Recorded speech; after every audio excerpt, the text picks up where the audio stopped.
Hello, my name is Marcus. I'm the compiler of a collection of therapy quotes entitled 1001 Windmills of the Mind, a collection of advanced self-help quotes taken from what's often called the psychodynamic or the psychoanalytic perspective, which long ago, as I understand it, was referred to by some as philosophical medicine or narrative medicine.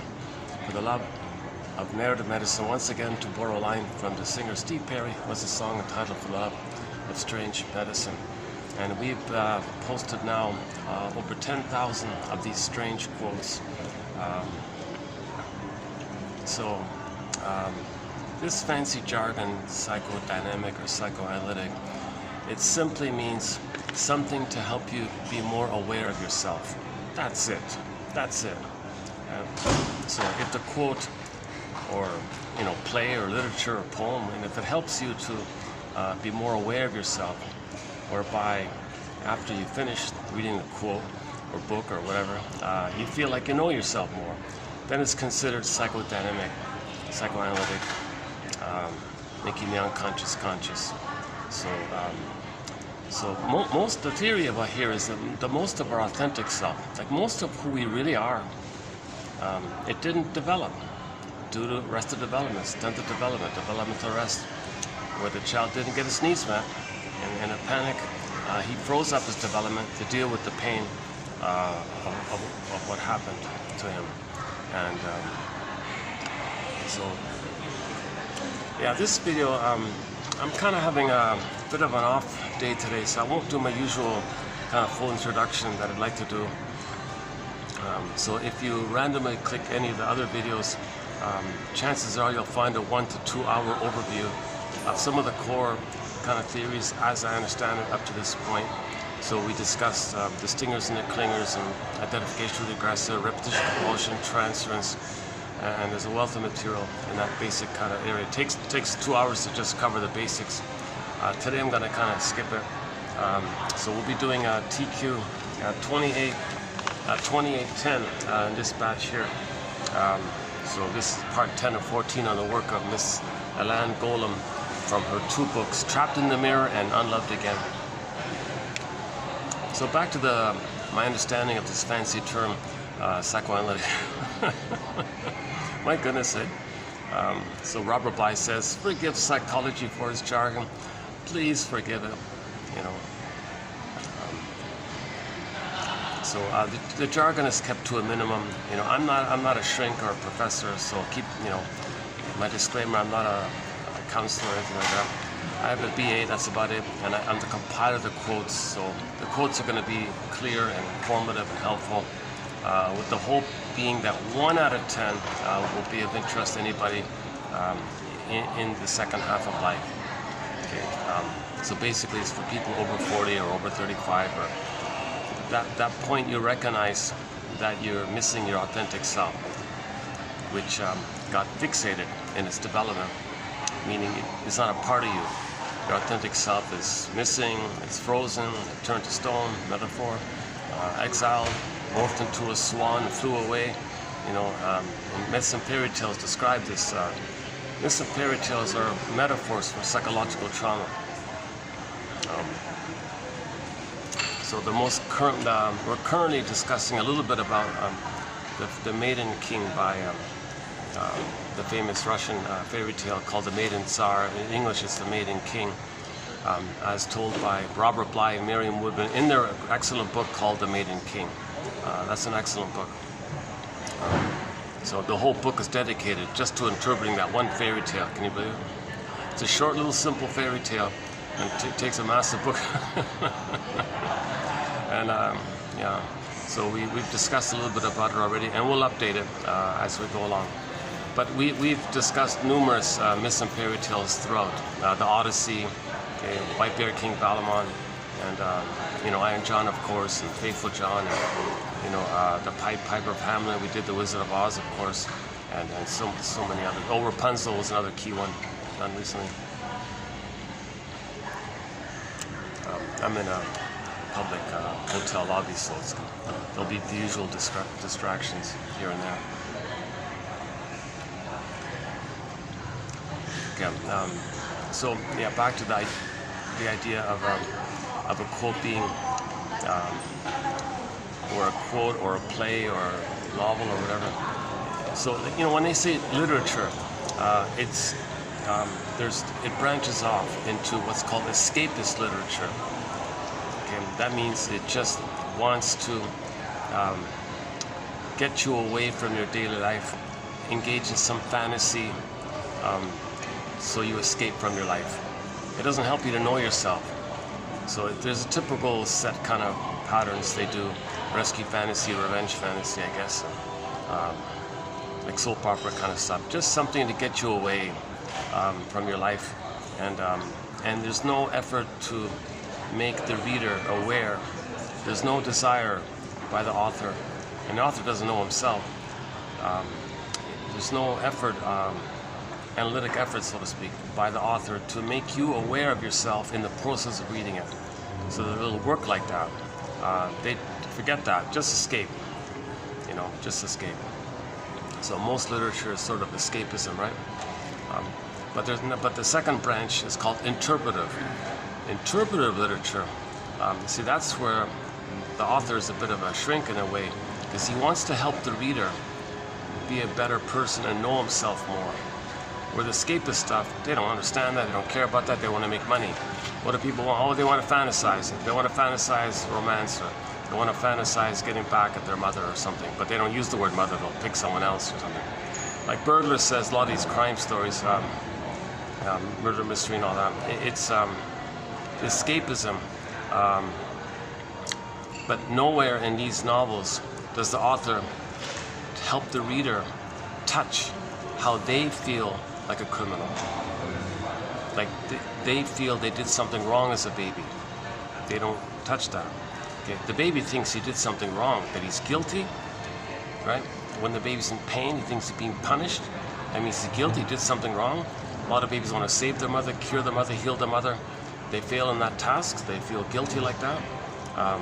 The baby's trying to make sense of the situation. So to get along with the mother, he says, oh, he's something wrong with him, he's guilty like that. So later on,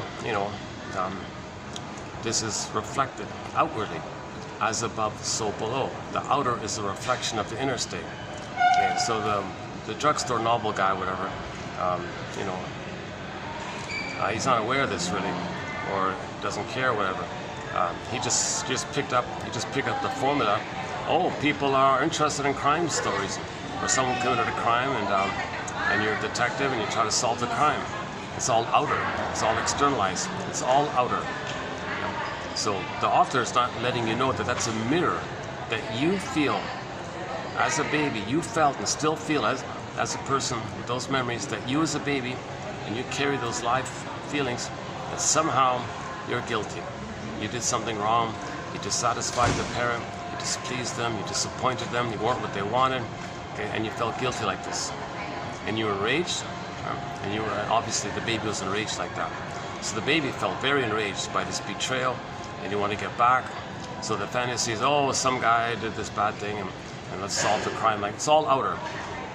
So it's appealing, because then the person reads it, then it's all externalized. They don't have to face that it's within.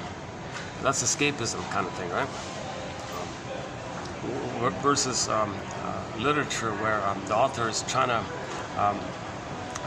tie it to you, look inwardly. How do you feel in your life that maybe you did something wrong, but you were innocent? Like the famous Franz Kafka story, right?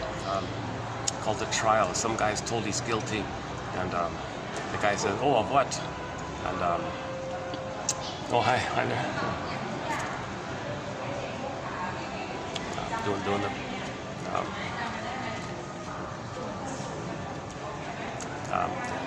the managers doing their rounds kind of thing.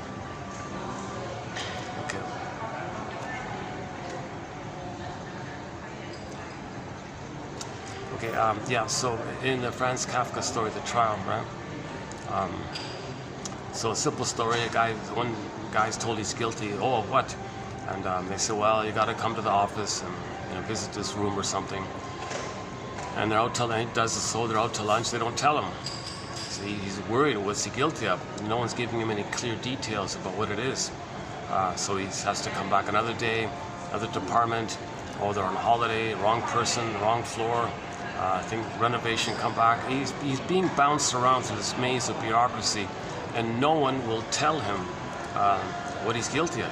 He's told that he's guilty, but no one will specify what it is. So he was all, he's worried about, but that's all, basically like that. I think the author was trying to imply that you got to make it specific, and you got to identify that the baby feels guilty and he doesn't know what. So that story's saying that the person feels guilty, doesn't know what. Just like the baby. The baby felt he committed some kind of crime, he's going to be punished or something, and doesn't, and so on.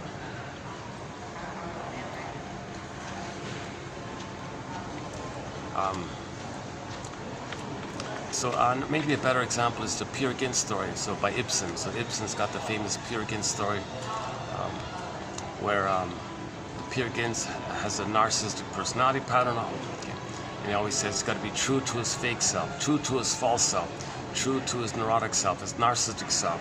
He's got to be true to that lie all the time.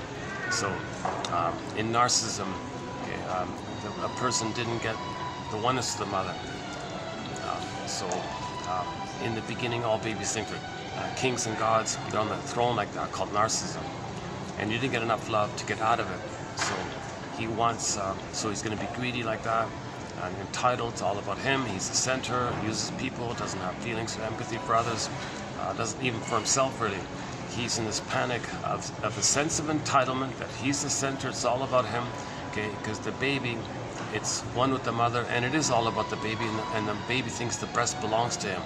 The baby thinks the breast is some possession of his, and in his psychology, he thinks it belongs to him.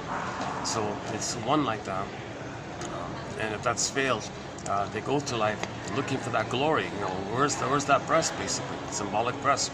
So they think if they own everything, it's for them, they're entitled, and so they live their lives in that kind of modality.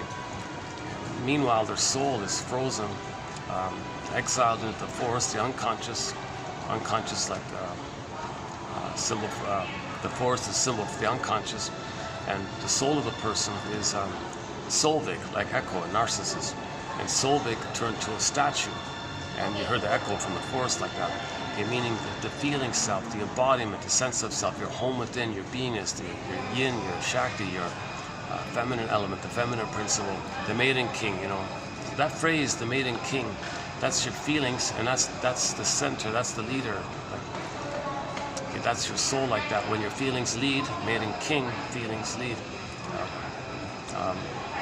So that's all frozen. In the maiden king, it's a swan who flew away, right? So the Snow White's in a coffin, Rapunzel's in a tower, Iron John's in a cage, and the golden ball's down the well, and the scores went down into the ground, and so on and so forth. Okay, in the Peer Gynt story, the soul called Solvik turned to a statue in the forest.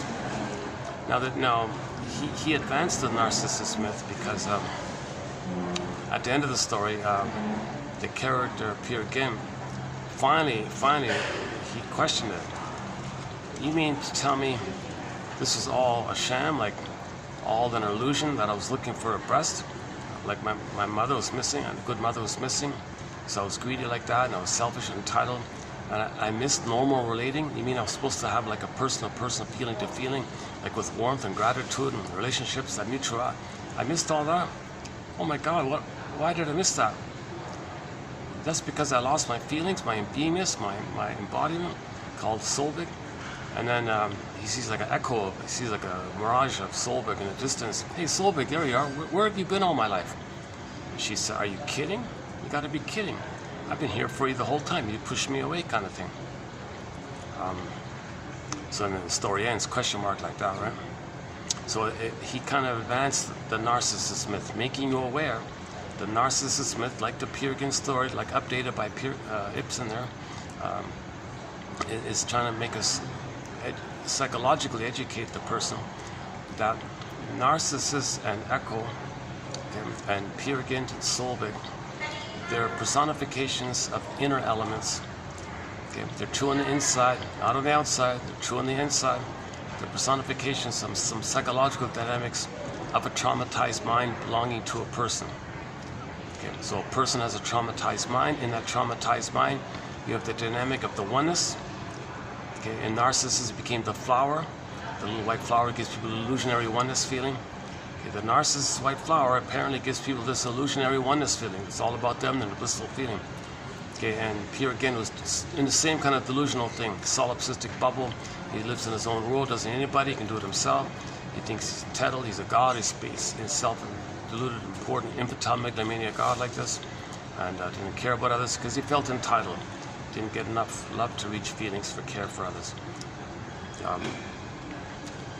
And then Solveig, and Echo became a statue in Narcissus. And Solveig was kind of floating around, kind of like an Echo in a way, right? But she didn't turn to a statue, kind of thing. But Ibsen kind of fleshed out the Narcissus myth in the whole play. You know? My favorite, the best animated rendition of the Peer Gynt story, in my opinion, or that I can find, is the one by Vadim Krzyzewski, 1979, I think. So it's originally done in Russian, but there are English subtitles. It's very clear. It's only 30 minutes. That's the best sort of film version of the story Peer Gynt that I could find. Everything else is just some frivolous little, silly little, you know, non-serious fragments of it. But that's that one there. It's hard to find. YouTube keeps pulling it away. I don't know if it's currently available or not.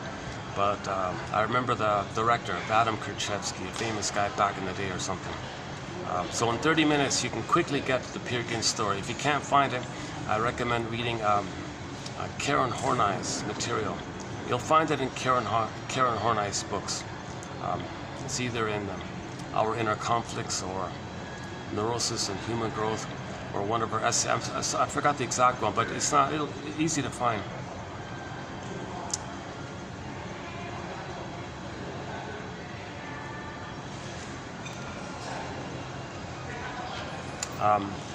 I'm trying to remember if it's in Rollo May's book, The Cry for Myth. It might be. That's a good book also. Rollo May's book, The Cry for Myth. I think it might be in there also. Actually, Robert Bly, you know, because he's from Norway, before he passed away, some wealthy person commissioned him to translate it into English, just like a custom order for him. And this guy. You know, hired a little player somewhere, and he wanted to star in it. He wanted to do it for himself. He identified with Peer Gynt. He wanted to act it out on stage to experience it more fully or something. So he said, Robert Bly, give me a good English translation of the Peer Gynt story. It's kind of ironic with Robert Bly, because he kind of criticized you know, the greed of the elite, and here he is, you know. he needs to pay the bills, so we get it, kind of thing.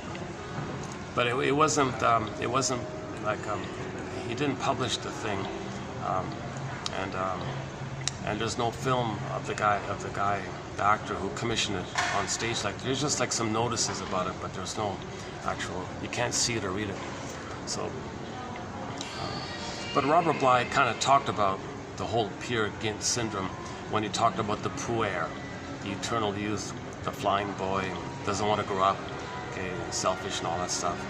Similar idea. Similar motif with the Don Juan and the Donna Juana. For the females, the Donna Juana, or the Casanova, Don Quixote, or whatever.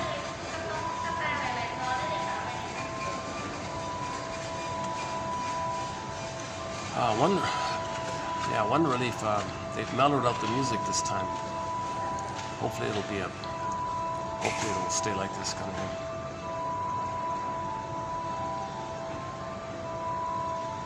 Oh, we'll see.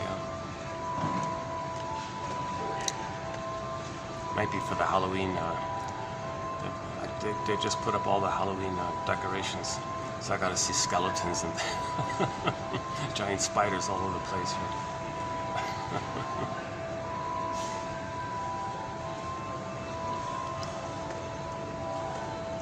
Okay, that'd be considered analytic, something like the Peer Gynt story or the Faust story. What's the Faust story? Identification with the aggressor. Identification with the aggressor. So here's the person showing you the process where some babies are so pained by the mother, they have no self anymore. They got to be somebody. Well, they'll project their no good self and others say they're no good. To have due to attachment theory, they got to have some kind of link to the mother, so they become her. So mother shamed the baby. Baby says, "Ouch! Who am I now? Oh, I'll just be like you, mother. I'll mimic you, and we'll be one like that." Mother says, "Good," because she wants the oneness. She wants narcissistic supply.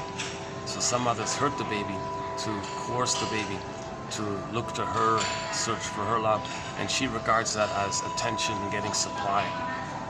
So if the mother's narcissistic, she won't meet the needs of the baby. He'll feel a lot of pain, and Fairbairn's line is, the more the mother's love is unavailable, the more the baby will look for her love like that.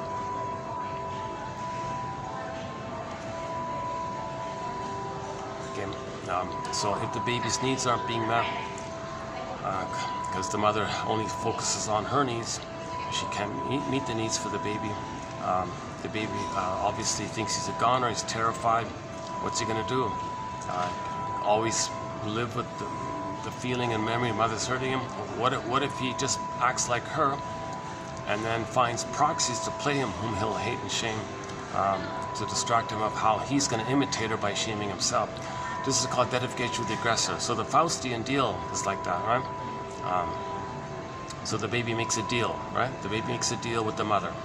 Okay, now we're not calling the mother the guy with the horns. The guy with the horns image is mainly a symbol of how the baby felt, his unmet needs, and how he felt with the mother. Can you believe it?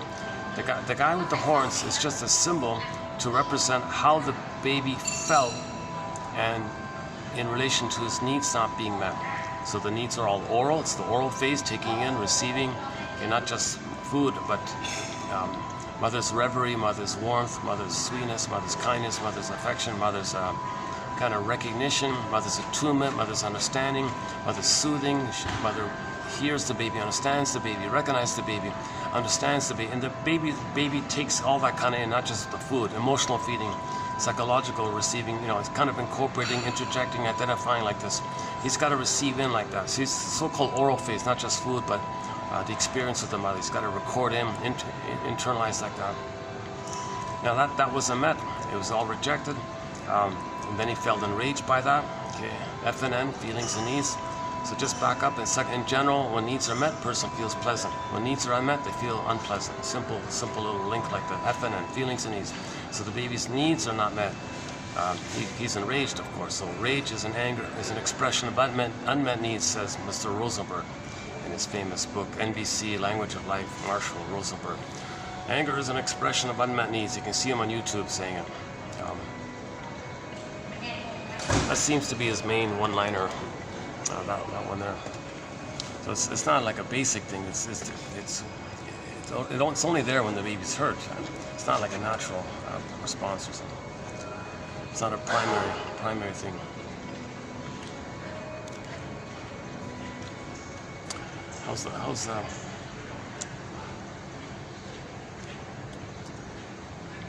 As I'm talking, I got all people I can see. Half a dozen people sort of sitting around me quietly. It's a Monday early afternoon, so yeah, it's a good time.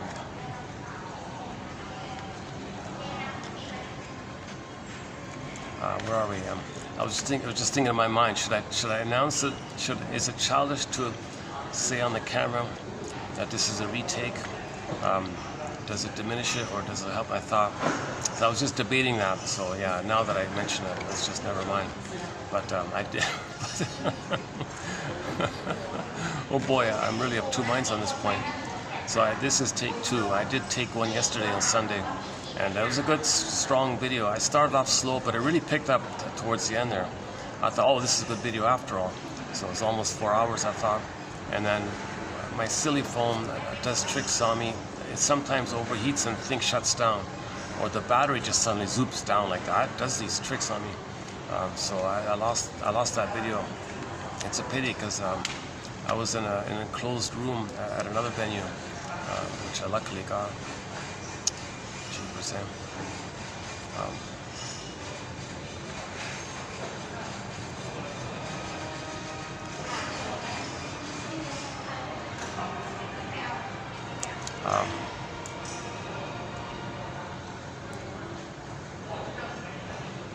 oh yeah, so literature, Faustian, deal with the devil. Okay. I think we have one quote coming up. Hang on. Let's see. I think that quote's coming. Oh, here it is. In the next video, 2119. Okay, the child's disturbed relationship with the rejecting mother. Identification with the aggressor. The child needing to identify with the aggressor resembled a kind of Faustian pact with the devil, and exerted a sort of appeal.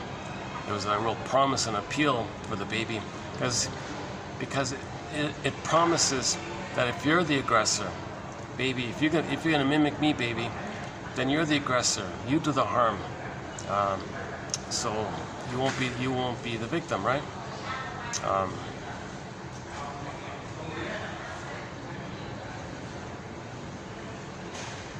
Vampire-like amalgamation between victim and perpetrator replaces true love and concern. Yeah.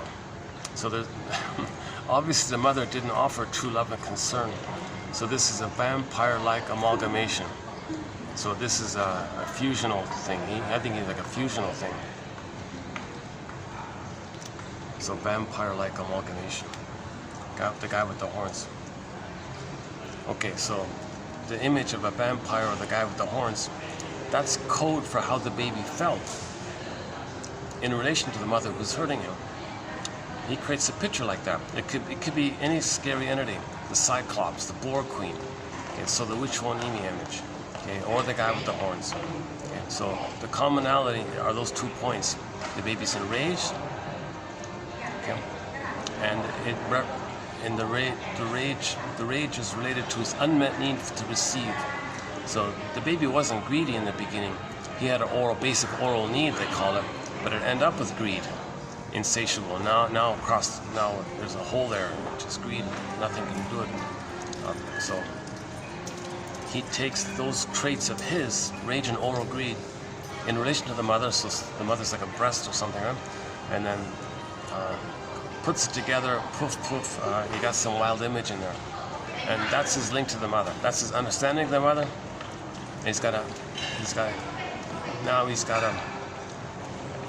Now he'll have the philosophy, eat or be eaten slogan. My greed or your greed kind of thing. Yesterday we talked about that famous line by the short sellers. Yeah, if you're not on the table, you're on the menu. Eat or be eaten kind of thing. So this is an attitude like that. Okay, that's code for trauma this early on, where the baby. The only way the baby can survive if he mimics the mother. What's the mother? His emotions related to the mother, which is symbolized by the picture. So he's got to kind of act like that, greedy, like a wolf, an angry wolf all the time. So he's greedy and doesn't care. It's just survival like that. And it's insatiable, and it's an infinite loop. Greedy all the time. And he doesn't get it. He's angry and he's greedy. So he's kind of. And then his slogans, his jingles or whatever, my greedy, your greed. Not on the table. If you're not at the table, you're on the menu. This kind of really disturbed. It's a reflection of this amalgamation. So the baby makes this deal. That's the baby's way to not feel, to get the allure that he'll be the aggressor. But wait a minute. If the baby and the mother are one, and he's the aggressive mother, and he's imitating the mother, that means he's going to attack himself the way his mother attacked him. But when he's the aggressor, what he does is find proxies to play him. Shames the proxy, thinking the proxy's him, and that puts his attention outwardly, called projection and externalization. It tricks him and puts his attention outwardly to make him unaware that he's hurting himself. So he's hurting himself again and again the way his mother hurt him because he becomes her.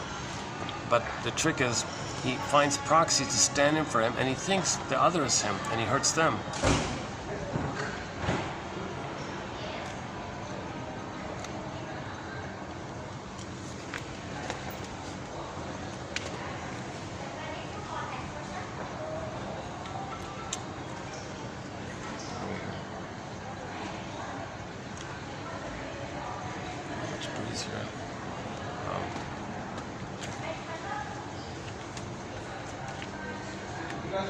Yeah, I started looking up sweating, so coming up we'll have some quotes on sweating.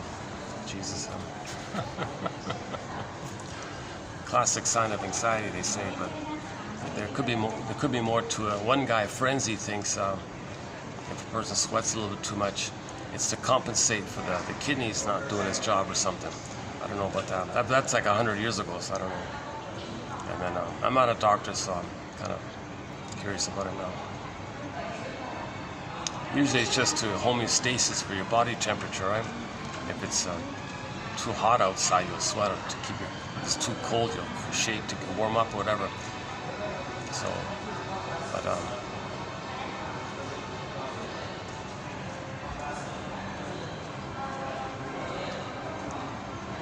one person thinks that it's a symptom of trauma or excessive sweating.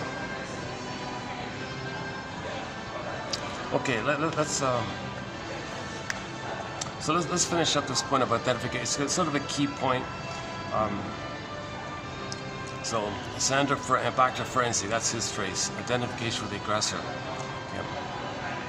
In normal development, the baby feels safe to be himself. He can be himself. Mother says, okay, you can be you, baby. Really, mother? Yes. So if I have needs, you'll meet it? Absolutely. I understand your needs and I meet your needs. It's my pleasure. I have Freudenfreude. I have pleasure and delight at your differentiation, your autonomy, your growth, your happiness. I have a pleasure in this. I mean, you don't need me to save you. No, that's not your job to save me. No. I'm here to meet your needs, your symbiotic needs, your self-object needs, your developmental needs, your growing needs. I'm here to meet. You don't have to meet any of my needs. I'm the mother. You're the baby. I meet your needs. You don't meet my needs. Oh, that's awesome, mother. You're great. You're great. No, that's the natural order of affairs. But yeah, you're welcome, or whatever. But some babies don't get that basic courtesy from the mother. Some mothers say, "All right, baby. Here's the deal, baby. Well, welcome to the world and all this, but here's the deal. I'm in too much pain from my past. I have an unresolved issue with my mother. I have unfinished business with my mother, and I'm in a lot of pain. Imagine a screen painting in so much pain. If I'm psychically in that silent, frozen screen painting, how can I relax and love you if I'm in pain? And because of my pain, baby, what I'm going to do is I'm going to recreate a version or a new edition of my childhood scene with the mother, and I'm going to reenact and replay the thing in a thing called repetition compulsion, hoping to get a better past, undo the past, correct the past, heal the past, get a better past, get the past I'm supposed to get. So I'm just going to repeat the thing and hoping for a better past. Now here's the deal. Here's how it's going to work, baby. Originally, when I was a baby, I'd cry for love. My mother said no. A lot of pain like this. Due to the immense pain about it, I made the deal where I won't be myself. I won't express my needs. I'll be the one who says no to myself. To please my mother, I'll say no to myself, because she said no to me. I mimic her, and she wants the oneness, so I got to mimic her so she feels the oneness all the time. Because my mother didn't get the oneness, so she didn't allow me the oneness, and she prevented my differentiation by not loving me. That puts me in a state of fusion with her, and I crossed over and made that deal, that Faustian pact like that. So I'm going to be the aggressor, and I'll have her power kind of thing, and I'll shame myself. But here's where you come in, baby. I'm going to pretend that you're me in the past. I become the shaming mother, and I'm going to replay the thing again and again in an infinite timeless loop. You see, baby, when I was a baby, when I was hurt, that took place in a part of the brain that does not know time. The amygdala, the brainstem, okay, the survival mind, the visceral sensation mind, nervous system mind, that doesn't know time. Like snakes, lizards and things, they don't know time. Crocodiles don't know time. Don't ask an iguana or a chameleon for the time. They don't know time. And they only care about survival like that. So I was hurt during that basic issue with the mother, where I thought I was a goner. I thought I was fighting with a sea monster, or a boar queen. I thought I was a goner. So I was so afraid like this. I decided to become the boar queen kind of thing. So I'm going to become the aggressor. So what does the aggressor do? The aggressor shame me. I become just like the aggressor. The oneness is still there. So I'm going to do the repetition compulsion. I'm going to keep repeating and repeating like a record spinning around. In every new situation, I'm going to play the shaming mother who shames myself. So here's where you come in, baby. I'm going to see you. I'm going to imagine that you're me. I'm going to cast you into the role of me in my nursery.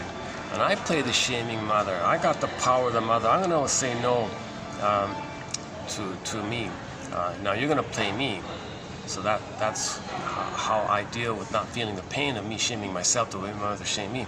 You're going to play me and I shame you. That distracts me of me shaming me. So I got to be loyal to the mother. I gotta mimic the mother to have a mother. I gotta, one day hope she'll change her ways and give me love or something. So I've got this hope that one day, if I please her and placate her and do what she wants, maybe I'll get her love. So I'm trying to win mother's love, baby. Okay. So baby, I'm sorry, I'm not going to meet your needs. I'm still in this drama with my mother. So you're going to... Yes, baby, I understand you're my baby in the present and it's not the past. I get that, materially speaking. But emotionally, psychologically, in terms of what I need, my feelings and my resentment and my burning memories of being so hurt like this, and my development is frozen, my soul is frozen, right? Echo's a statue here. I got a free Echo, I got a free Snow White, I want to get the Maiden King back. I got a pin in my collar, I'm so numb. And I want to pull the pin. I got to get my feelings back. So I got to replay the issue. So sorry, baby. I'm not. How can I meet your needs if I'm in so much pain? I can't relax to meet your needs. I can't see your needs. I only see the past. I don't see the present properly. I see the present through the lens of yesterday. So my present, in my present. Okay, that's my presenting past. I'm going to be presenting my past to the present. So, you're gonna be part of my past. Mother, hold the phone here, mother. Stop the presses. Stop the presses. Yes, baby. What is it? I'm very troubled by this. Understandably so. What's your concern? Speak up. Well, I'm neither you nor your mother back in the nursery. I'm your baby. Yeah, but you're not listening, baby. I'm in too much pain from my past. So because of that pain, I'm going to recreate that interaction, that failed interaction with my mother. I'm going to restage it kind of thing and see it as the past. So the present will be just like a new edition or a reenactment or a staging thing of the past. So when I restage it now, okay, you're going to play the role of me, I play the shaming mother. So I'm going to see you as me crying for... See, originally, baby, I cried for love, mother said no. So I'm going to replay it. You play me crying for love, the mother says no. You play me, I say no to you. That distracts me. That keeps me loyal to the mother. It gets me to have a mother. Okay? Plus, I fulfilled my needs to cry for love. I just got you to do my crying for love for me, and I say no to you. Mother, yikes, this is too painful. Well, that's not all, baby. There's more. The truth is, baby, of course I am angry at my mother for doing this.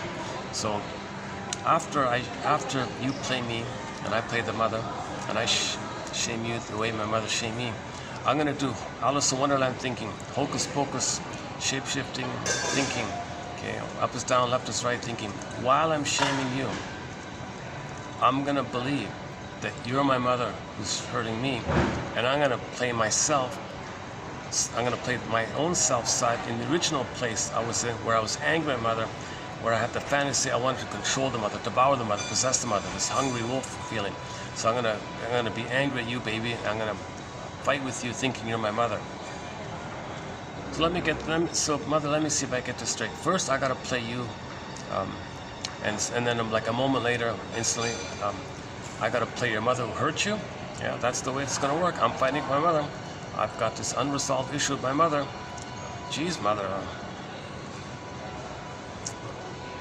what should I do here? Well, you can join the club. You can imitate me. Well, that's intergenerational trauma. That means I can do that to my kid. Why don't you, mother, recognize? I got an idea, mother. What is it, baby? Go to the Twilight Zone. Watch the Twilight Zone. Oh, really? Which one? The episode entitled "One Life Furnished in Early Poverty." You mean like emotional poverty? Yeah, that's right, emotional poverty. One life, furnished in early poverty.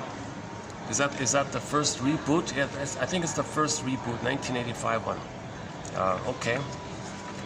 So why should I watch it? Well, mother, the closing narration is pretty good. It's a 20-minute episode, I think, and what you'll see is you'll see some guy who is kind of miserable in his life and all that, kind of like you. Oh, gee, thanks, baby. You'll see some miserable guy, and he questions why he's so miserable. So he, it's a science fiction. So he travels back to his childhood, and he sees his younger self, and he interacts with his younger self. Yeah. So what? That's an old idea. Okay. Well, hang on, mother. The point in the episode, the older self sees how the younger self made deep beliefs around his painful experiences, and he made deep decisions about what happened in that childhood time, and his whole life is in response to what he experienced. So he decided his life kind of by the interaction he had like that. Yeah, okay. Yeah, what's your point? Well, mother, listen to the closing narration. It reads as follows, quote, "It's rather bittersweet how we spend so much time trying to justify ourselves to the shadows of those who are long gone." So, mother, think about that line.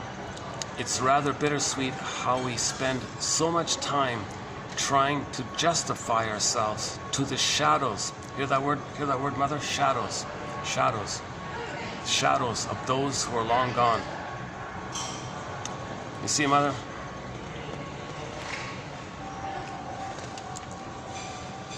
You're deciding your behavior based on the pain of the past, but now it's a shadow.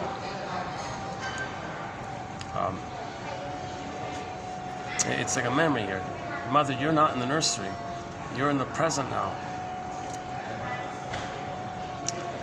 You're being dominated by shadows in the mind, like memories like that. Your mother can't hurt you anymore. She's 6 feet under or whatever. But you're being dominated by those memories, where you're going to imitate her. But she's long gone. You don't have to imitate her anymore. Why? Yeah, okay. I'll put it this way, mother. In your mind, you've got memories of the rejecting mother. Let's call it the freezing parent, and memories of you being the frozen child. Frozen child, freezing parent. Right? Yeah, okay, fine. So, mother, just the moment you think you want to replay your past, okay, you're dominated by the freezing parent one, and you're projecting your own frozen child onto me, and you're going to replay that interaction, that repetition.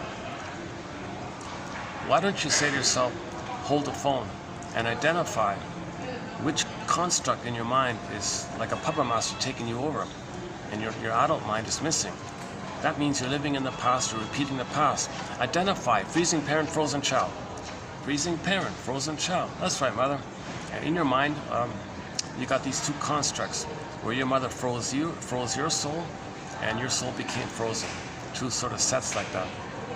And that's a trauma that leads to repetition compulsion. You're going to replay it. You become the freezing parent, and then you see me as your frozen child, and then you recreate the thing where you see me as wanting love and you say no to me like that.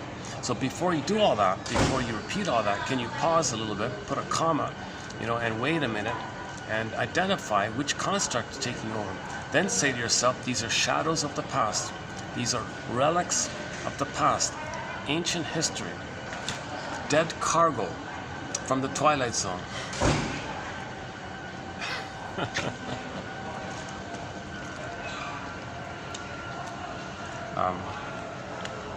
And then just build your adult mind, the reality check here, that I'm your baby, babies need love, and you as the adult, you don't want to do to me what was done to you.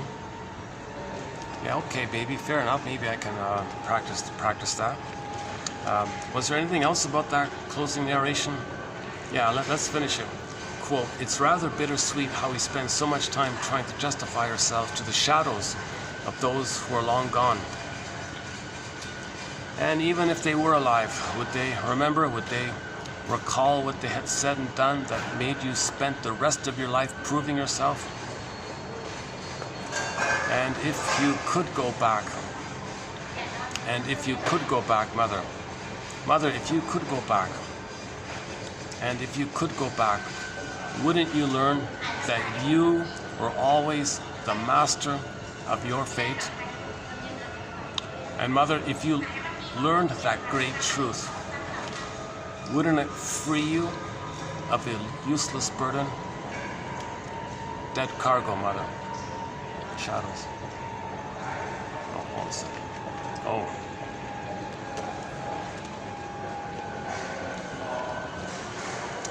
Oh, it's getting busy. Oh, maybe I should.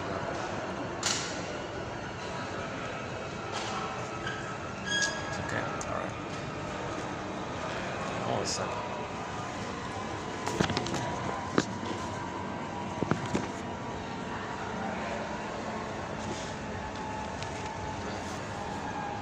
Let's try this stuff. Lighting's not too great this way, right? Okay. So I don't want to get people. The lighting's better here, but I don't want to get people. I don't want to get people passing by me in the back. Let's see. Yeah, no, people's gonna pass by. Let's try this. Let's just try this thing. Is that lighting? Let's see. Is that any better?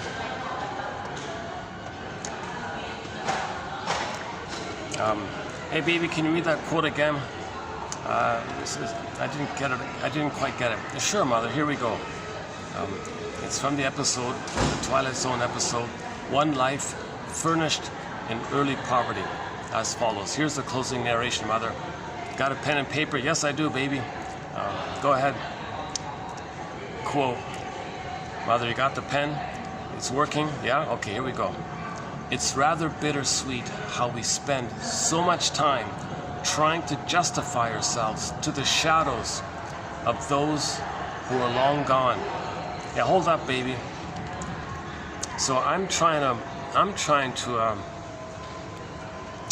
think what's happening, baby, is when I hurt you, I denied that my mother hurt me because I'm imitating her. That's right, mother. Go to youtube.com/@1001 Windmills of the Mind. Go to that channel or type in TQ 2910. Go to YouTube, type in 2910 1001 Windmills of the Mind. Find that channel. Find the YouTube channel called Psychoanalytic Self-Awareness Quotes. And then you'll see the 1001 Windmills of the Mind project in there. Then go to 2910, and then go to the third one down, mother. Go to the third one down. Why, baby? Why should I go to third? Well, because it says the following. It says that when you hurt me, you are whitewashing your mother's loveless behavior. Whoa, baby, really? Me, when I shame you, I'm whitewashing how my mother hurt me? That's right. You're totally whitewashing how your mother hurt you when you hurt me. Whoa, you got me there, baby. Oh, good.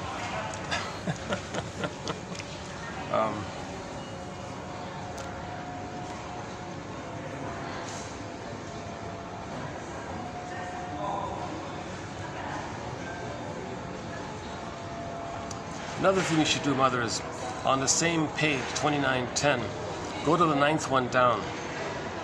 Why? What's there, baby? Well, there's a quote about taking yourself out of the guilty box, out of the penalty box. You're not guilty. You're not. You did nothing wrong. You feel guilty, and you feel some kind of debt to your mother. And you got to mimic her because that's your debt to her, your due to her, your payment to her, your obligation to her, something. So you got to mimic her to save her because you thought you thought you did something wrong, and you got to make it up to her by imitating her all the time. Well, take yourself out of the penalty box. Take yourself out of the guilty box. So if you go to the 9th quote down, it says here, the fact is, mother, your mother never loved you. Whoa, baby, ouch. Again, mother, the fact is, your mother, my grandmother, never loved you and never will. Dead or alive, never will.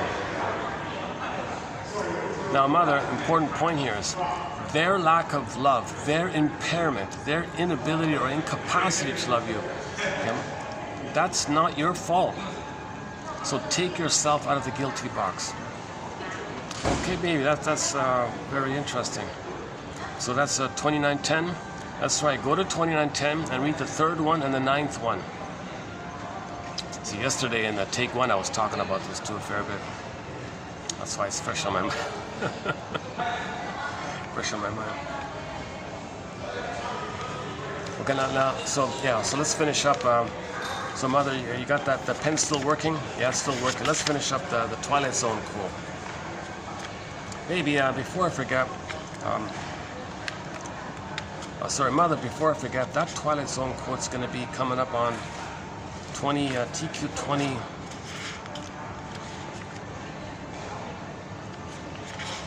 I think it's going to be TQ20. What's that? TQ23. 2923. So, mother, go to 2923. You can get a copy of it there. Or better yet, just watch the show. Or look it up on the Twilight Zone Wikipedia page. I think it's on there. Cool. It's rather bittersweet. Or just search it up. Just search it up. One life furnished in early poverty. Quote, it's rather bittersweet how we spend so much time trying to justify ourselves to the shadows of those who are long gone. That's what you're doing, mother. You're trying to justify yourself, prove yourself to the shadow, to the memory of your mother who hurt you decades ago. You're still trying to win this shadow's love. And the actual mother is long gone. You're trying to win love from a memory, a ghost or something. You're trying to prove yourself that you're not guilty. I'm telling you, mother, you're not guilty. You're not guilty. Your mother was impaired. She was impaired. She herself didn't get enough love to get out of it, to differentiate. The psychic structure mother needed for love is what's called differentiation. So your mother didn't get the differentiation. So love is needed to get differentiation.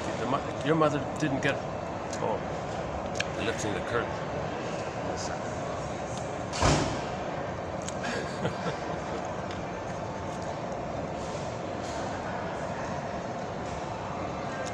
Is the lighting better? It's about the same, right? A little better, right? Let's try. I think it's a little better. Still kind of sweaty.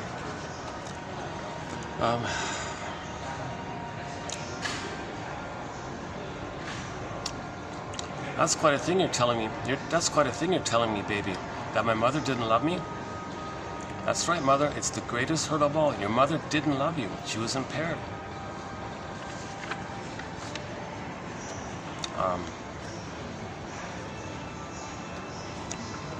Okay, go on, baby. I'm listening. It's rather bittersweet how we spend so much time trying to justify ourselves to the shadows of those who are long gone.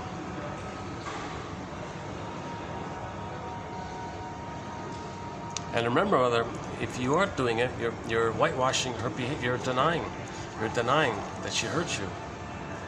You still have this relentless hope. That you have this hope, mother, that by hurting me, you're going to win mother's love? Seriously, mother? You think that by hurting me, somehow magically you're going to get my grandmother's love for you? Come on. Reality check here. Gee, baby, that's a tough job. Yes. It's a great truth. What do you mean by great truth? Well, let's go back to the Twilight Zone quote here. It's rather bittersweet how we spend so much time trying to justify ourselves to the shadows, to the constructs, to the memories of those who are long gone. And even if they were alive, would they remember? So come on, mother, let's imagine that my grandparents are alive. Let's imagine your parents are alive. Let's say you were to go back and interview them and confront them about their behavior to you. Would they admit it? Like, would they say that they did something wrong to hurt you? Would it be sincere? Would they feel it? Do they have that self-awareness? Or would they blame you? Or would they criticize you? Would they say, how dare you accuse me? Mother knows best. How dare you insult your mother? Or would they attack you for this kind of thing? So, right? Would they confess? Would they recall what they had said and done that made you spend the rest of your life trying to prove yourself? Would they, mother? Come on. You're right, baby. I don't think they have a clue. I think they're clueless about this. You're right, mother. They're clueless. So try this exercise, mother. Imagine you go into a time machine and you go back to your childhood time. And you saw the interaction between you and your parents back then. You really honestly saw it. And maybe you could even, buffer, protect your kid a little bit and get to know your younger child you. And notice when you, the younger child version of you, decided to make some decision that you gotta redeem them, you gotta be their scapegoat to win their love. You got to be self-defeating, so you think that if you recreate the self-defeat and the pain, that's a sign of love from your mother. And you decided that if you're self-defeating, that's your mother's love, and you have the hope to get mother's love, and you want to get more love, so you get more defeat, more pain to get more love. So notice when you decided this stuff, mother. Notice it, and notice that you were at that time the master of your fate. When you decided that, you were the master of your fate. You decided this. You made these ideas. You were the master of your fate. And mother, if you can learn this truth here, wouldn't it free you and me and all of us of a huge, useless burden? Mother, we're talking about dead cargo from the Twilight. Okay, baby, you got my curiosity here. I'll look up the episode. What's it called again? It's called Our One Life, Furnished in Early Poverty. Now, mother, stick with it. It's a little boring. It might seem a little boring. It's about an angry guy. He's always angry all the time. Not fun to watch. But stick with it. Stick with it. The point is made. Not a great episode, honestly speaking. But never mind the quality, or never mind the actor, the quality, never mind that kind of stuff. Okay, baby, fair enough. I'll watch it, I promise. Much appreciated. But while you're at it, mother, go to TQ 2822. Let me write it down. 28, what is it? 22, 2822. Okay, 2822, got it. And so what's so special about that, baby? Well, you'll see some quotes by Lucy Freeman from her book called Fight Against Fears. Yeah, and go on. Well, Miss Freeman went to a shrink because she had some problems, and she reported what her shrink had said to her. For example, her shrink said to her, Mr. Freeman, you're a journalist, you have a lot of good why questions, but you're missing the most important why question. That's at the root of it all. And she said, what is it, Mr. Shrinkerman? And he replied, why didn't my mother love me? There's a real emphasis on facing this blunt pain truth. There seems to be a real, baby, you really want me to touch this painful thought that mother didn't love me. That's the only way you're gonna not, I don't want to be abused by you. See, if you don't remember that you were hurt by, you're gonna hurt me. But if you remember you were hurt, you won't hurt me. I'm trying to help you to remember. Okay, Miss Mother, there's a famous essay by a guy named Mr. Freud, everybody heard about him, called Memory, Repeating, and Working Through. See, you don't remember the hurt, and you don't want to remember, okay? It's too hard to remember. So what you're doing is you're repeating in an attempt to remember. Can you believe it? You're gonna hurt me in your attempt to remember that your mother had hurt you. So you don't need to do it. You don't need to hurt me in your attempt to remember that your mother hurt you. Just pause, hold the phone, okay, read some of these quotes, okay, and honestly admit that your mother didn't love you and feel something about it. Then you won't hurt me once you get your feelings about it. I see, baby, I see. So memory, repeating, and working through.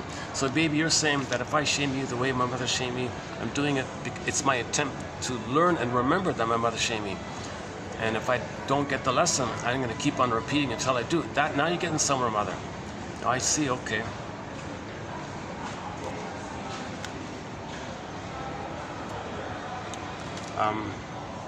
Okay, by the way, okay, let me talk to myself here. So just a little follow-up, a nice little follow-up to this Twilight Zone episode, One Life Furnished in Early Poverty. I just saw it called, talked a fair bit about it yesterday on Take One. Geez.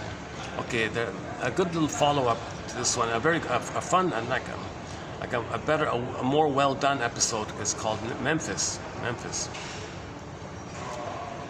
And also time travel thing, similar kind of idea, similar sort of message. The key line is sometimes the key to your future lies in your past. Is that right? That I haven't published it. It's coming up in a future video I just saw. Sometimes the key to your future lies in your past. Okay, so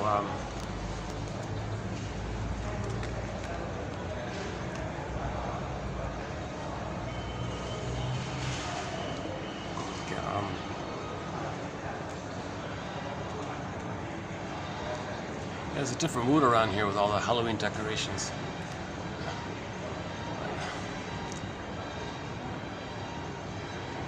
And you see witches' hats and skeletons and all the usual Halloween decorations.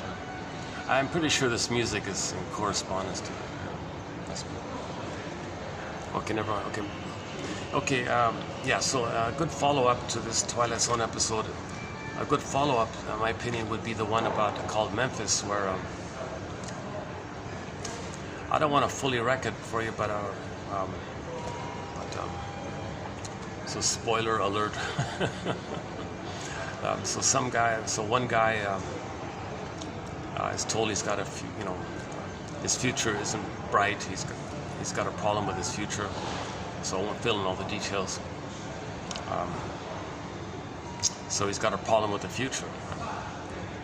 So what's the key to this? How do we unlock this? How do we heal this? How do we get a better future? Well, he was zoomed to the past, 35 years to his past. Same city, same area. He was zipped back to the past. And he mentored a young kid, which was kind of touching. So he mentored a young little fatherless boy. And he kind of helped him, and they hung out together like that.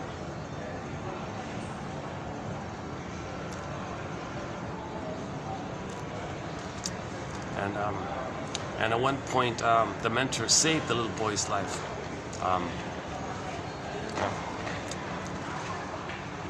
He saved the little boy's life in the past. Okay, now he's in the present. He was in a coma. He woke up. So now he woke up. Now the problem that he had, he's going to get some help by that kid he saved in the past, who's now a fancy neurosurgeon. He's going to help the guy.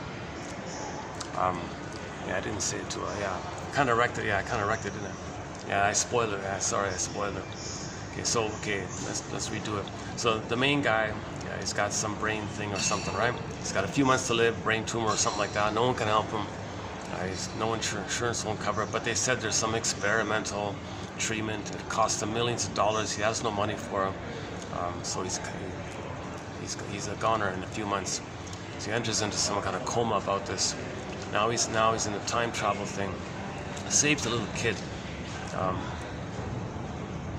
And when he woke up, that kid was at his bed, like in front of him, like all grown up, as a fancy neurosurgeon.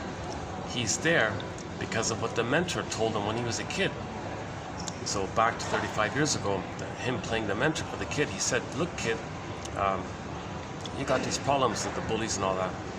You know, you can physically fight with these kids, and you might temporarily deal with the problem or feel better for a few minutes or something, or it might just momentarily deal with it. So that's one choice. Or if you use your head and your heart," he pointed, use your head and your heart, "you can change things for the better forever. Like you can change things physically, just a temporary, nothing's better really, but if you come at the problem with your head and your heart, approach the problem with your head and your heart, okay, you can have a permanent improvement for your whole life and for everybody else. Or you just act out and, on the schoolyard or whatever." So he took that to heart kind of thing. And that was a turning point for the kid on edge like that. So he helped this troubled kid like that. And he took it to heart. He internalized, that message. Face your problems with your head and your heart, okay, not with your feet or whatever. I mean, not with your fists, right?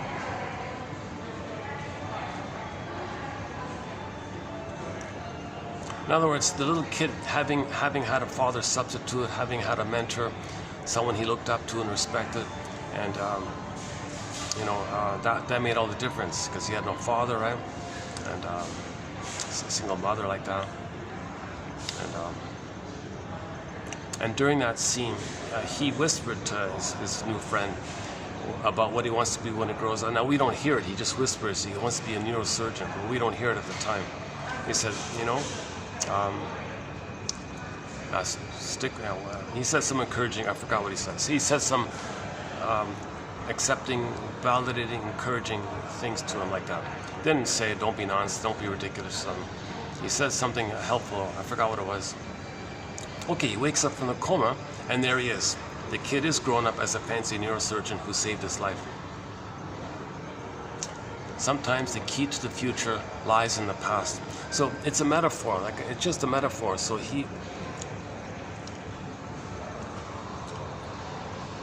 when you address the past, when you face the past, your future's better. If you don't face the past, oh, it's raining.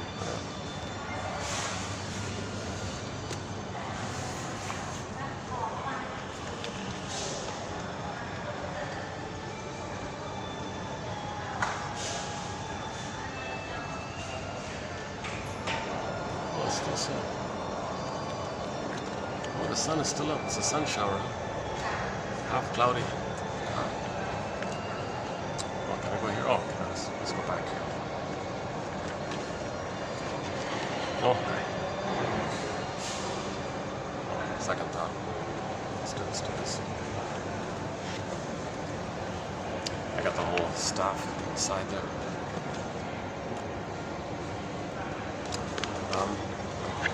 Okay, where are we here?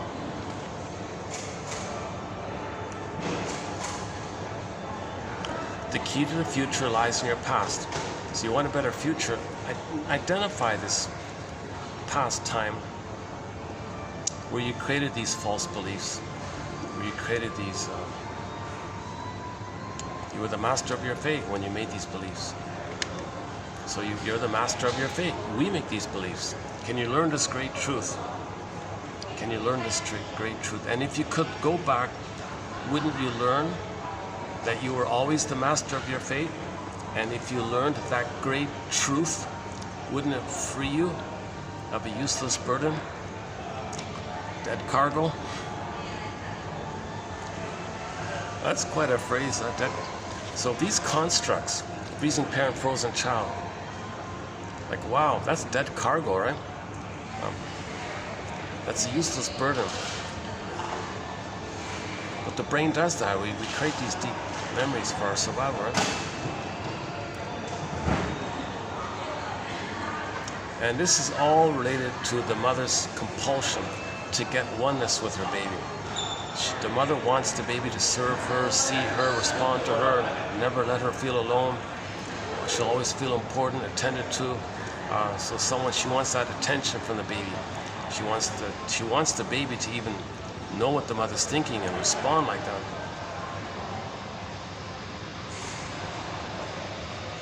Actually, yesterday I ran through some of the other Twilight Zone episodes, so I won't do it here, but we discussed Shatter Day, okay, the healing journey in 7 steps, named after the days of the week. Someday, Moan Day, Doomsday, Wound Day, Thorn Day, Lift the Thorn, okay, it's free day, and Shatter Day, the false self shatters away. So that takes about an hour to run through that one. So in that version of the thing called Shatter Day, first you face this belief that someday something in the present will be mother's love in the past. Doesn't make sense, but you have that hope that someday some material thing that you get might be some symbol of mother, material, matter, cookies, ice cream, something promising, fulfilling, that it'll translate to having been loved back in the nursery back then. No time machines, can't change the past, but you have that hope. You have that hope. Why? Because that trauma takes place in a part of the brain that, drum roll please, does not know time. Iguanas don't know time. Our energy, our eros, our passion, our life force is in that timeless memory loop. We're driven by this, right? We're driven by this thing. So the only way out of it is, 2 parts. The conscious side of it, recognize it. And then the second part is riding the broccoli boat. Oh yeah, that's too bad. Yesterday's video, what a pity. So quickly, in Inside Out 2, the healing journey, you ride the broccoli boat. It's called free association. In the film, they call it stream of consciousness. Okay, so you just hop on the broccoli boat and say what comes to mind. What does this remind me of? What does this suggest to me? What's the hardest thing about that? What's the most painful thing about that? And then validate what you're feeling. I must have a very good reason for feeling this, thinking this, saying this. I must have a very good reason for feeling blocked or angry. And just validate, free associate, validate, free associate. Okay, you're kind of self-reparenting. Mother didn't do that. Mother gaslit you and used you. And you validate and speak the truth and validate for yourself. That's riding the broccoli boat. You're trying to get your story, piece together your story, reconstruct, be a detective. It's going to be this. So these quotes are hypotheses. So you're guessing around, you're brainstorming, guessing around, and these quotes sort of facilitate this free association process. You're trying to get your story. You're trying to understand now what you couldn't back then. Baby couldn't know it. Baby can't know the truth. No way, shape, or form can the baby admit the truth that the mother hurt him, used him, failed him like this. No way. No way can the baby think his mother betrayed him. No baby can handle the full impact of realizing the mother fully betrayed him. Can you believe it?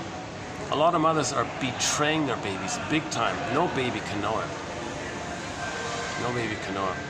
Okay, the link to Twilight Zone episode for this point is something called Need to Know. So it's simple and a little metaphor. It's like a village community thing. And when people learned some kind of secret, they all went mad. Like literally, they were in the nut house in the psychiatric ward, not knowing, making any kind of sense. They were just gibberish. They were all mad, right? That's a metaphor. That the baby would be mad if he were to realize what the mother did to him.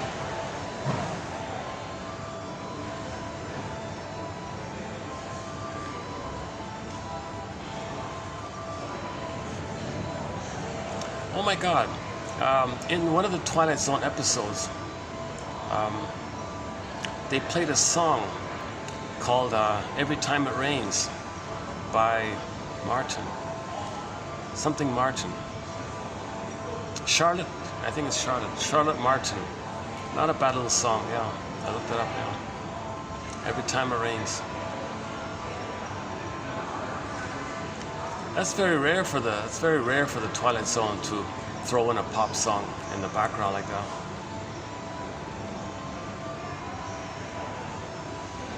Yeah, that episode was about I haven't thought about it. Maybe it's survival guilt. The topic about survival guilt.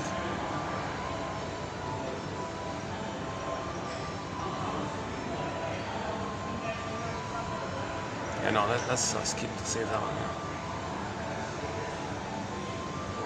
Yeah. And that singer, I looked it up yesterday. That singer is still around doing little playing in wine houses. She's not famous now, but she never really made it big. She got like 20 albums, but never made it big. Just her and a piano, basically. It's okay. Some of it's not bad, right? I guess she was a promising kind of. So the Twilight Zone gave her a real boost, I think, when they played her song "Every Time It Rains." And she played another song recently in a winery kind of thing. She's alone with a piano, belting out her feelings like that. She reminds me a little bit about Amy Mann. Yeah, Amy Mann. Yeah, very similar to Amy Mann, I think. And we have one song by Amy Mann. No, two songs by Amy Mann when she was the lead singer for her band prior, called Till Tuesday. Voices Carry, and something with love in the title of it, I forgot. But the main one's there, Voices Carry. We talked about that.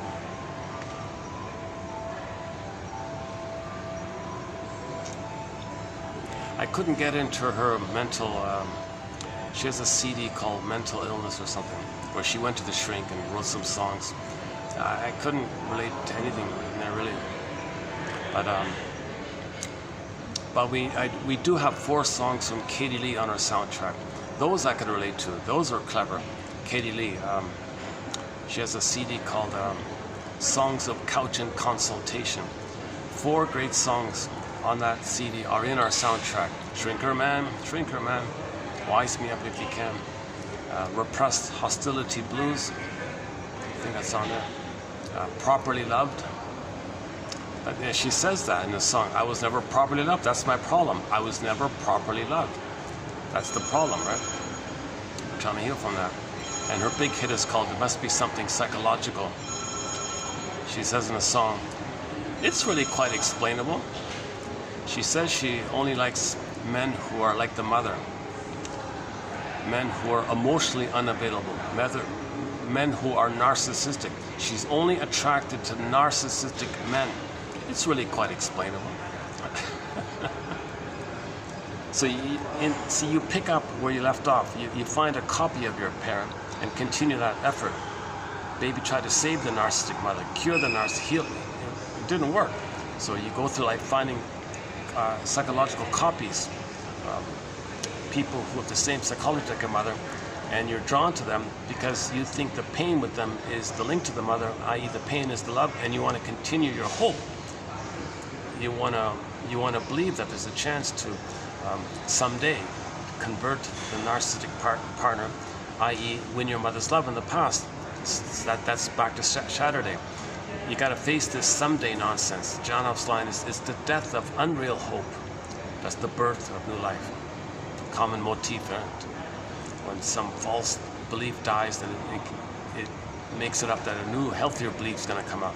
Okay? So the rebirth motif.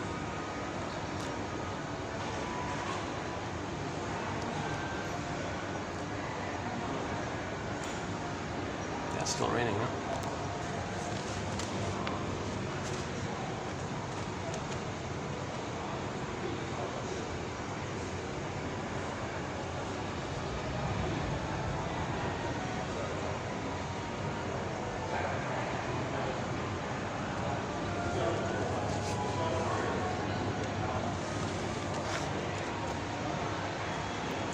We play Anne Murray's cover of Jose Feliciano's song called Rain.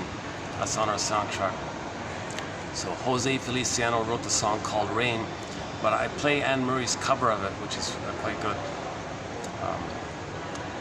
So Anne Murray did a covers album of cover songs called Honeyweed and Laughter back in '71 or something like that.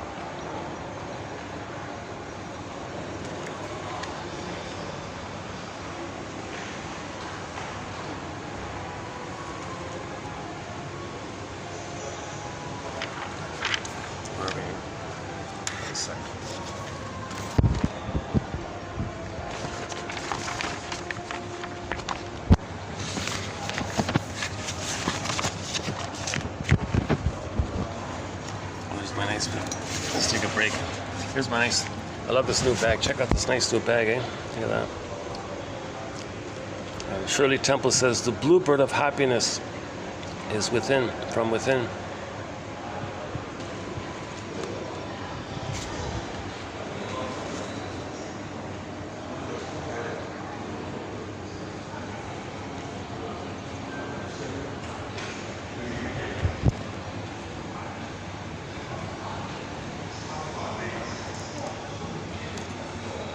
Right, so that's an outcome of normal development. The child feels safe with the mother. He can be himself. If he has his beingness, okay, he's going to recognize how he's unique. And when he expresses his uniqueness, that's like the pleasant feeling, like a bluebird flying on, pleasant feeling like that. People call it meaning and paths of heart, and pleasure and all that. But in trauma, he didn't separate from the mother. He is the mother. He doesn't have himself. So he doesn't understand the blue jay of happiness, the bluebird of happiness.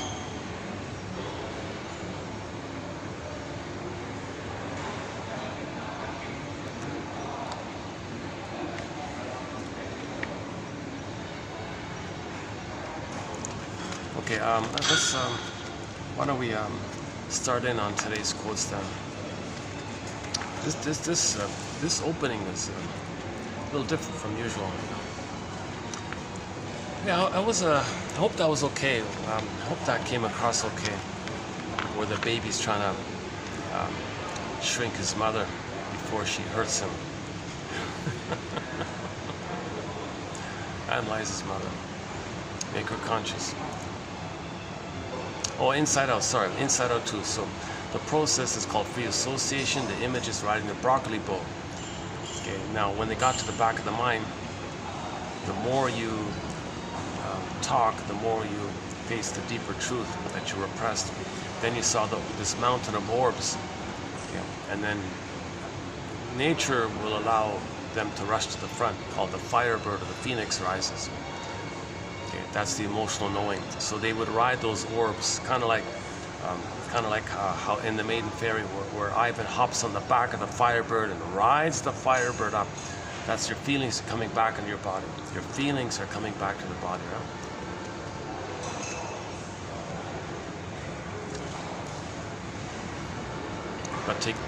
But to get that healing response, you gotta do the free association work, right? So that's just part one, the self-help exercise of identifying which puppet master has taken over. Freezing parent, frozen child. Now, if the trauma is prior to 18 months, usually people are dominated by the freezing parent one. If the trauma is maybe a little bit later on, post 18 months, but they didn't finish development, just stuck between 18 months and 36 months, they're usually dominated more by the frozen child one. So I've been calling it the stingers and the clingers throughout usually. So if somebody's coming from the, so let's go to Katie Lee's song, it must be something psychological. So she plays the frozen child one, okay, the freezing parent one. She wants to see into somebody, which will easily happen if the other person resembles the parent. Oh, there you are. Now you're back there. So Katie Lee's character will try to win the love of this parent copy. Miss Golem says, tells a story about a woman who, where if any man liked her, click, the constructs would take over, okay, it would be triggered, and she's got to hate him. If any man liked her, click, she's got to hate him. Why? Because she's operating out of the templates, psychic templates, these main constructs. Frozen child, freezing parent. So if somebody steps or presents themselves as the frozen child, that's going to click up the model within. Oh, you're the frozen child. You're me. I'm the shaming mother. I'm loyal to mother. I gotta shame you the way my mother shamed me. And after I shame you, I gotta hate you because I want to control you and hate you because you're my mother who hurt me. So the guy likes her. It clicks up this stuff. She plays the freezing parent one and replays the thing. Because if the man likes her, that triggers how when she was a baby, she cried for mother's love, and well, look what happened. So she sees the nice fellow liking her as a baby crying for, reliving. Now she's a baby crying for love. Mother said no, but she plays the mother who says no. He plays the baby crying for her as a baby crying for love. So so all these nice men, she said, would approach her. Hey, I hate him. Always something wrong. Always reject. No, no, no. Just like the mother said no, no to the baby. Huh? Whether it's misattuned, malattuned, emotional. If the mother's in constant pain and only sees her needs, it's just endless rejection. Baby's never good enough. Nothing the baby does is satisfying. So the guy who likes her, gee, nothing I do seems to please you. Nothing I do, it seems like nothing at all. It registers something in some positive way to you. No matter what I say, do, or anything, you could hate it, shame it like that. Okay, so she's living those constructs. Those constructs are in a state of timelessness. All time is that time. So somebody liking her triggers the timelessness model like that. And then she said, the only time she might like a guy is if on the condition they reject her. Oh, you're rejecting me? Oh, I like you. Because then again the models come. So she'll play the frozen child one and fly the freezing parent one onto someone who's going to reject him. So that's triggered up. So she's only living either or like that. Mostly she said she rejected all the fellows. She spent until her late 90s hating and rejecting everybody. So she rejected and hated cynically. No man was good enough, again and again and again. She said she went through a long list of fellows, I don't know, didn't give a number, but whatever, it could be thousands, who knows. And she spent almost until the age of 60, just rejecting everyone because she was living out of that construct. Now on occasion, she would turn it, if someone rejected her, oh, she'll play the frozen child. Oh, okay, she's the frozen child. Now there's the parent. Now she wants to save that person. It's really quite explainable.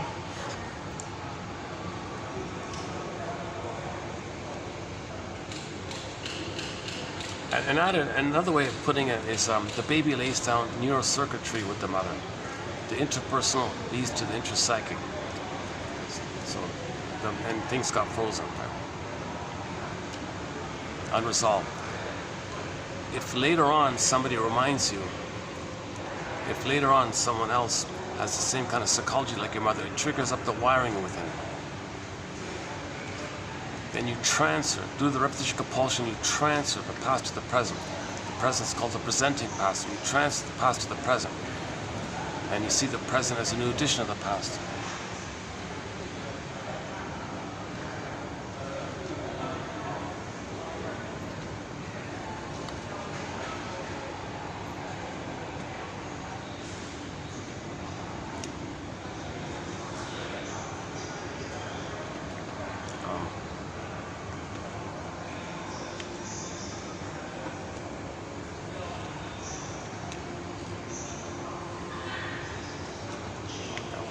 One curious guy just trying to figure me out or something.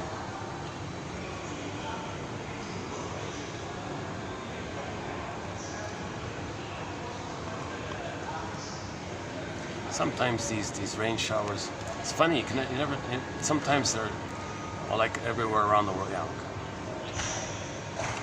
nobody wants a weather report. You know?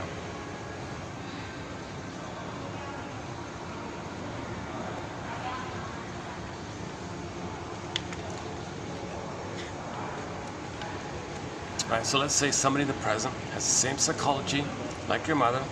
Okay, that's going to bring up the wiring, all the chemistry in the wiring. Now embedded in the wiring is the oneness. So you do feel the blissful feeling. That's called puppy love, infatuation, falling in love, being in love. Okay, spellbound, love trance. Wow, you know, that's transference, like, because you're going to transfer the feeling of the blissful oneness you had with the mother. You're going to transfer that, okay, to the person of the present. You say to the person present, oh, you're the one, you're my first, you're my last, you're my everything, you're amazing, you're the perfect, you're Mr. Right, Mr. Right, so on. Okay. So the reason is so that you can then say to the person, the title of the play, I love you, you're perfect, now please change. Please invent a time machine and be a better mother in the past and correct it all. It's not going to happen, right? Oh, it didn't happen. Now you're disappointed. Now the anger you feel with that person not changing your past, okay, that's for you to know your original anger to the mother, but you forgot. It was repressed. You found somebody as a catalyst to remind you. So you transfer the feelings of rage at your mother to the person present. So you find, so then the person says to the person present, oh, you're a heartbreaker, you're a cheater, you're a liar, you deceive me, all these negative things. All that anger like that. Well, take it to the source. You chose them to know how you felt with the mother.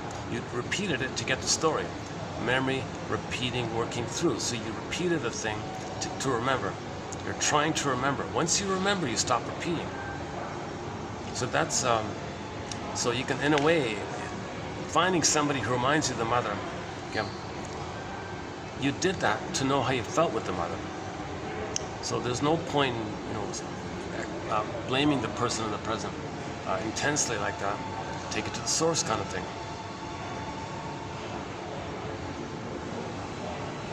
It's really quite explainable.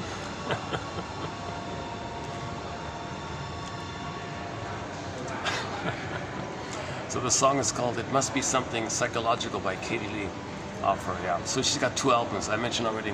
Songs of Couch and Consultation.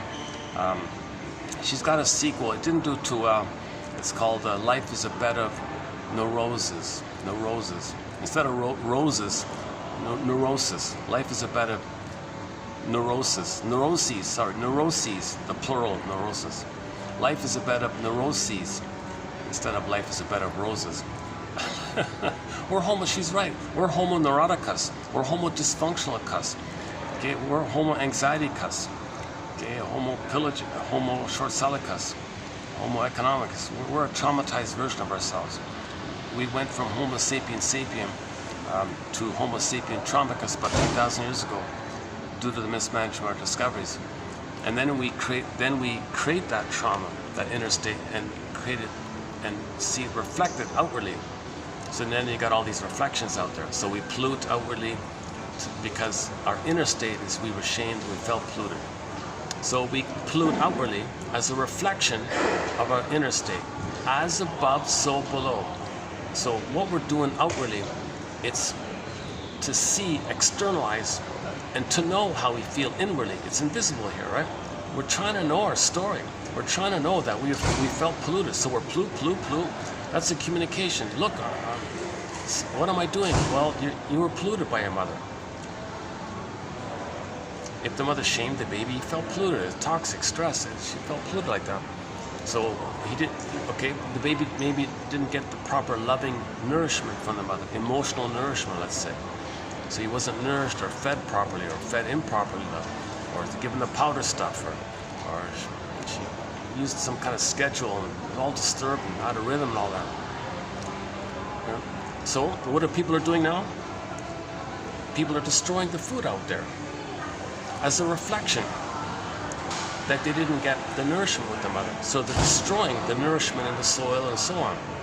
In just a short time, we're manically, aggressively trying so hard to destroy the nutrition in the soil.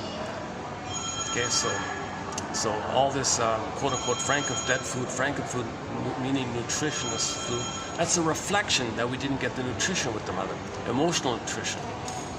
Mother gave us emotional poverty, so we create physical poverty out there as a reflection. Okay, that there's emotional poverty. Mother took away our home, our land, our embodiment like that. Okay, so 20% robbed other people's land as a reflection that their mother robbed their inner embodiment land, like their soul castle land. We all live in a psychic house called the soul castle, like your home, your inner home is like a land, like your land, inner land, inside home. Odysseus wants to find home. It's an inner home. Ithaca's an inner home. This inner body. Your beingness, your feminine, that's your home. Okay, the maiden king, that's your home like that. When you feel. So mother robbed it. You identify with the robber. You become a robber baron. Okay, and then you see land out there. You say it's mine. Because that's what the mother did. Baby came on the scene. Mother said, "All right, baby, I'm going to take your soul away. Then you'll be in pain, then you'll give me supply. So they identify with the aggressor, and we see it reflected outwardly, and so on and so forth. There's a whole long list of this kind of thing, and it'll be updated.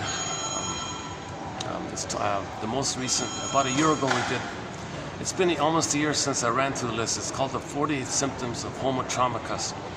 It's funny, that's ironic. In the take one of this, I did run through some of them. That's funny, yeah.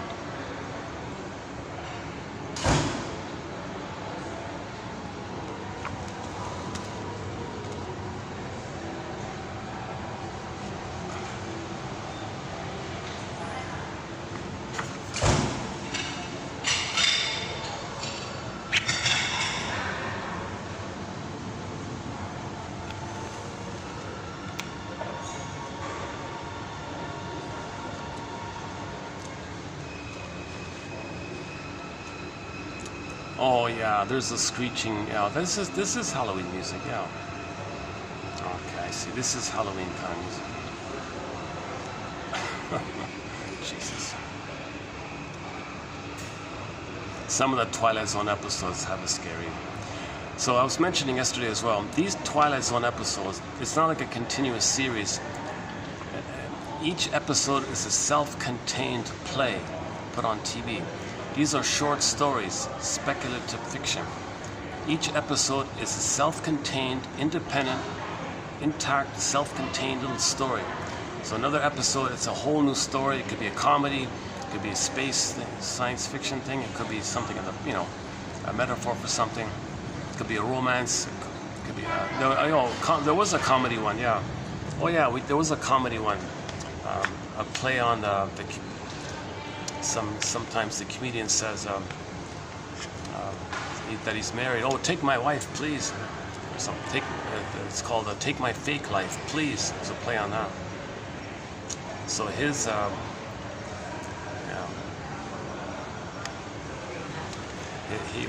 So he was cursed. Oh boy. Okay, let's do it quickly. See if I remember.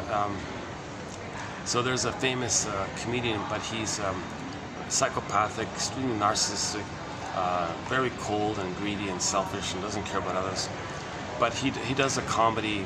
He's good on stage with his comedy act or whatever. But in real life, he's very despicable kind of thing. So he ends up in hell. But he's sort of in a testing zone about. He's got a chance to get out, right? He's in a twilight zone. So he's in this between holding station into hell, right? So hell is a metaphor for shame. So he had to face the shame. He spent his whole life shaming others, making money by it. He was the #1 comedian. He kind of looks. They modeled him after Steve Martin by the looks of it. I don't think Steve Martin was that negative like this guy, but anyways. So in this Twilight Zone series, he had to perform for the denizens of hell. So you saw all the short sellers of stock, hedge fund, people who make money hurting others. They're all in that kind of thing. And his job is, 3 nights a week, 7 days a week, you got to entertain the denizens of hell. So he said, okay, fine, I'll just do my usual stuff. And no one would laugh. No one would laugh at any of his jokes, nothing. Finally, there was a heckler in the audience who prompted him to tell about some of his despicable things. He didn't want to do it, so the heckler pushed him and pushed him.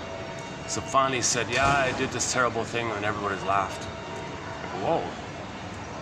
And he did another one. The heckler did it again. Yeah, tell about the time, you hit the lady and broke her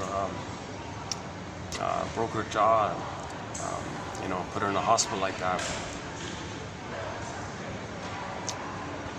Yeah, she needs 10 stitches. And they all laughed like, whoa. Yeah, tell about when you stole another comedian's routine and didn't give him any credit for it. Easy pickings, easy pickings, easy pickings. They're all laughing like that. Yeah, tell about how your mother died. No, not that one. Yes, go on, come on, heckler. All right, fine. Yes, mother wanted to stay with me for a while. She was ill at the end of. She was ill or something. I didn't want her around. I just kicked her out, kind of thing. So she ended up dying of hypothermia or something, and they all laughed or something. And then the denizens of hell were only laughing at his personal truths. So it finally came up to him, this shadow fighter business, how sadistic and cruel this all is. You're only laughing at cruelty. Okay, so he did a set like that, and he said to the manager, you mean I got to do this 3 times a night, every day, forever? Well, let's start with 20 years, 2 eons or something like that. And then we'll decide where you're going to go, whether you're going to be a permanent denizen of hell, or we'll see. Well, first, oh my God. So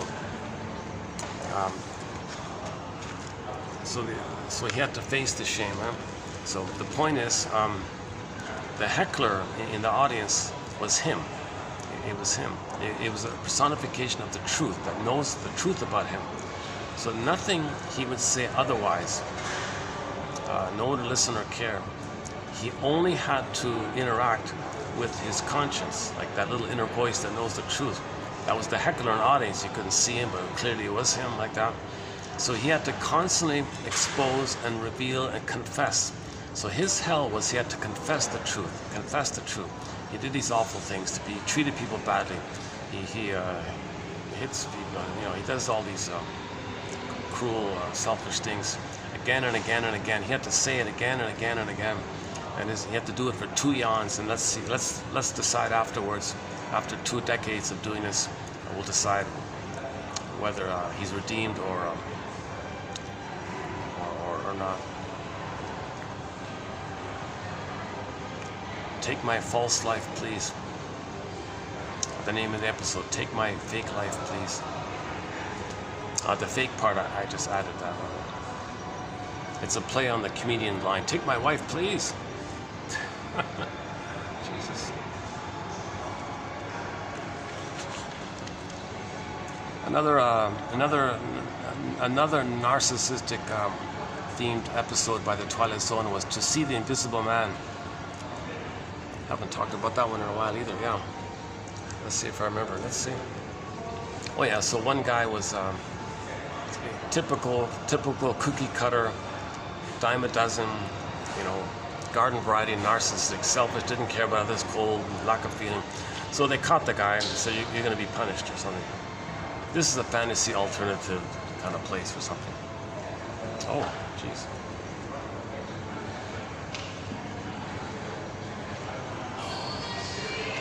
Oh, the GM's just right beside me there. Okay, let me keep it down a bit. Okay, in this other one,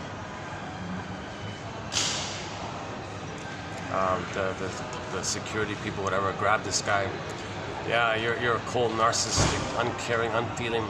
You think you're the center. You think you're a little god. You think it's all about you. You have no feeling for others, and you exploit others, and you treat others like things like that. You think you don't need people or something. You just treat people like things like that. Use them up and throw them away. And you feel entitled like this.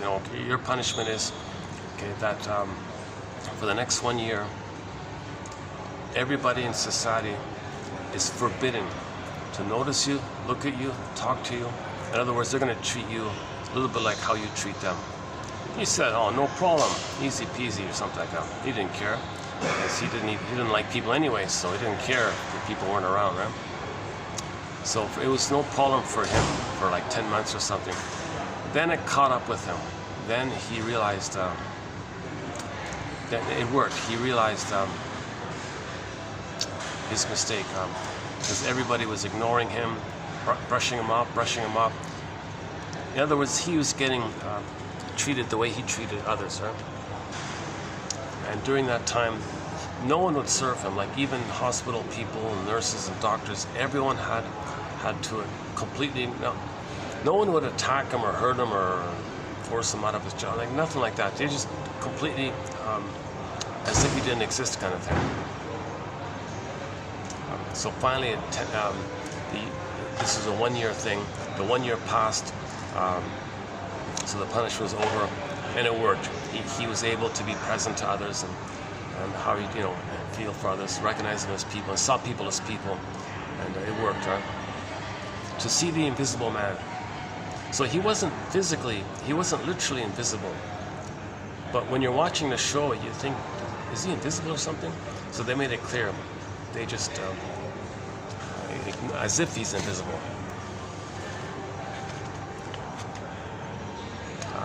That point was made clear when a blind man wanted to sit with him at the table or something. He was startled. Oh, yeah, of course. And then somebody whispered, no, he's being punished. Oh, he got angry and ran away, kind of thing.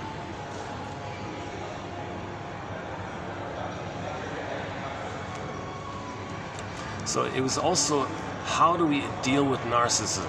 How does society help somebody heal with this issue? So there was like one little scenario kind of thing. Okay, and the comedian one, take my fake life, please. Another sort of similar idea in that area. The Saturday one, okay, by the 7 days one, 7 days of the week, right? Someday, Monday, Tuesday.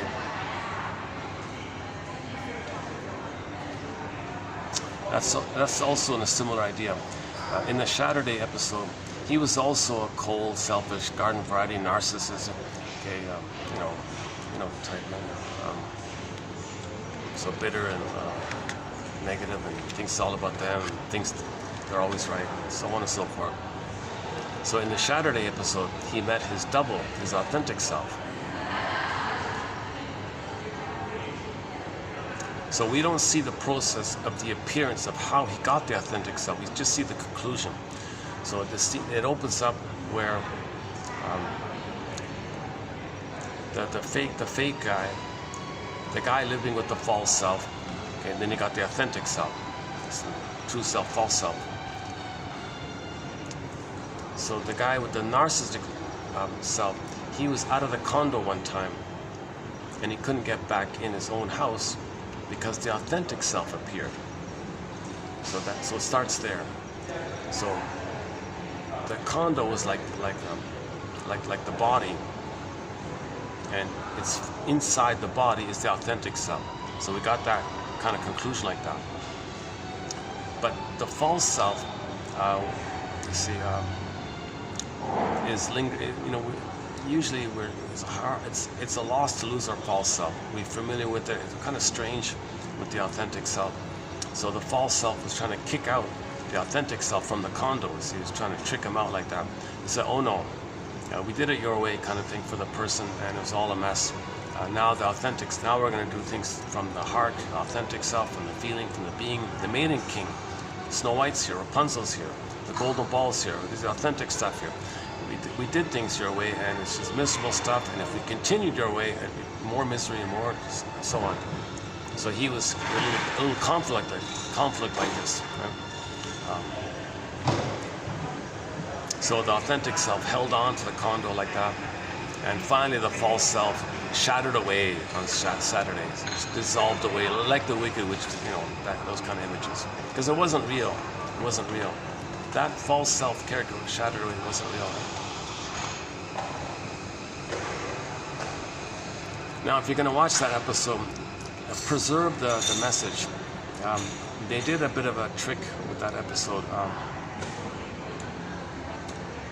They did it cynically. If you can remove the cynicism, if you can somehow put aside the cynicism, you can keep the message about the double motif, the idea of the false self, true self, who's going to occupy the body, right? But again, they made it cynical. So the cynicism was he was a bad narcissist. Now he's going to be a better narcissist. That was the cynicism of it. So just take that cynicism out of it and preserve the authentic idea. So we talk a lot about the double motif. Okay, everything. Basically, it's your authentic self. I remember in the Shatter Day, they even said, one second.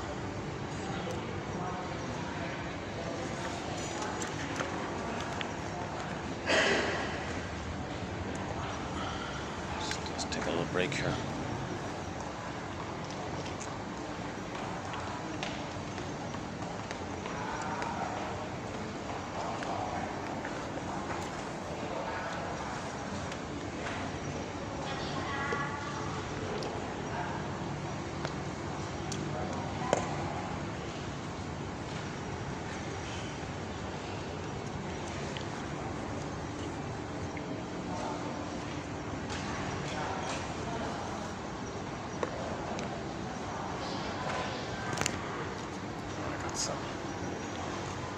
Let's wait till these. I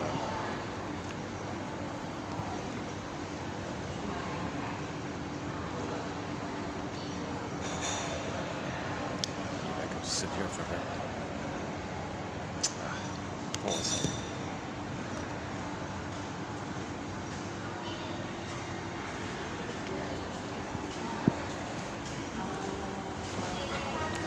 I can do it this way.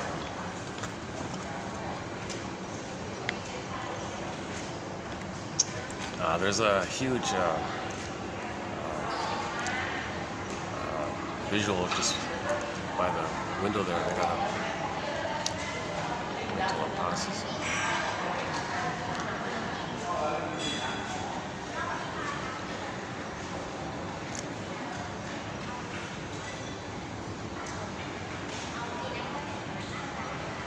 Still there? Oh, Jesus. All right. There's not a very friendly looking. Nope, everything's fine. No, everything's okay. Thank you. Yeah. Let's see where I can go.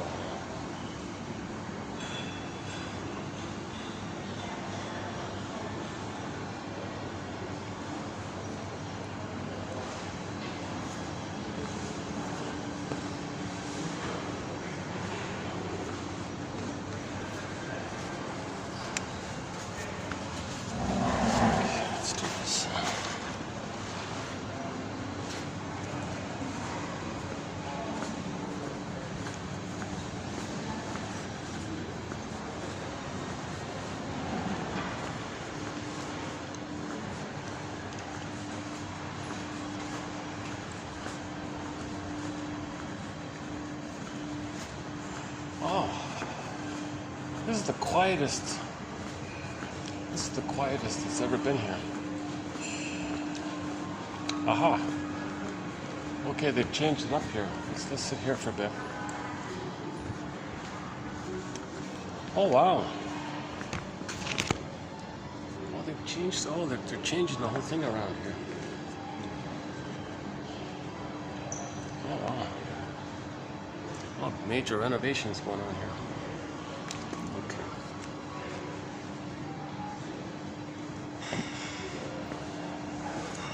Let's just try this thing here. How's that? Is that going to work for a bit? Okay, let's try this for a bit. Oh, near the escalator. Okay, so not busy today. All right. Sorry for the little interruption there.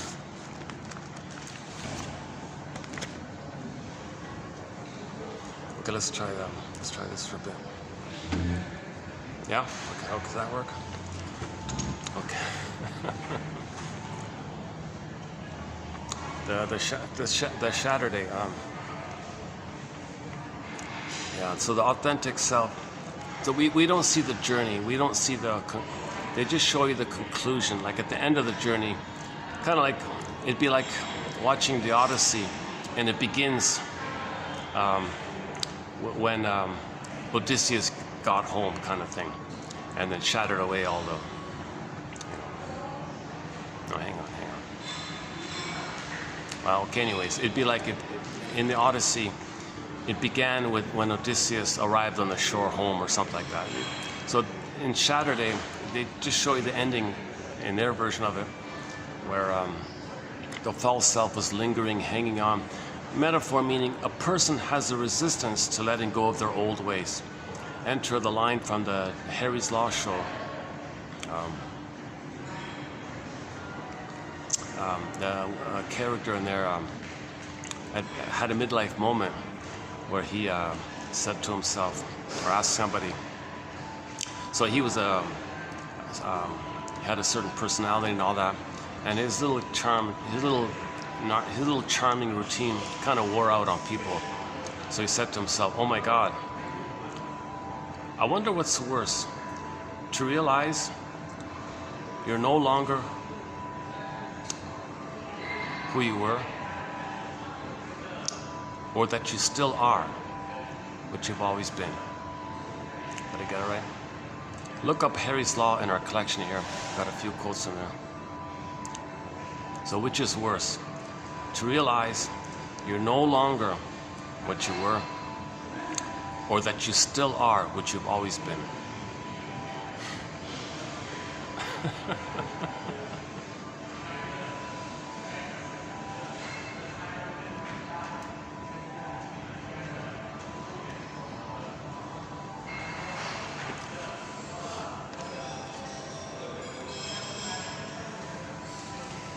Hey, that's a thought. Hey, if they're gonna change this here.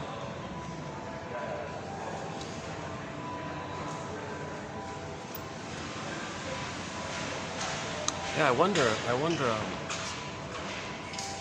how this end's gonna work here.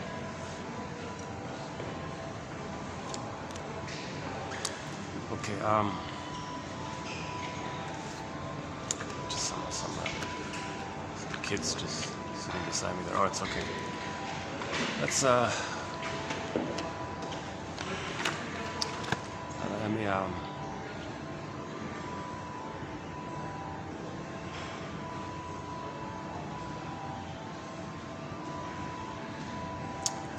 there's that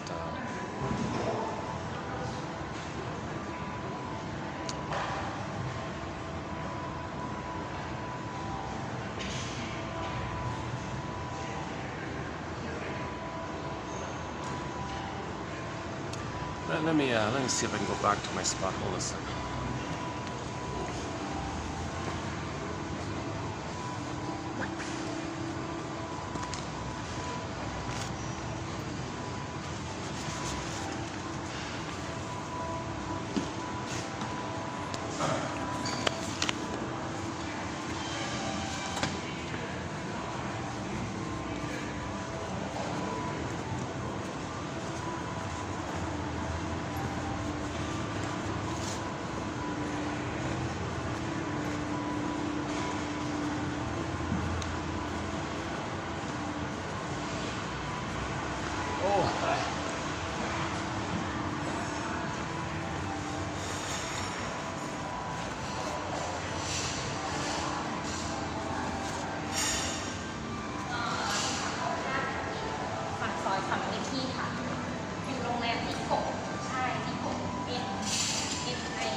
Okay.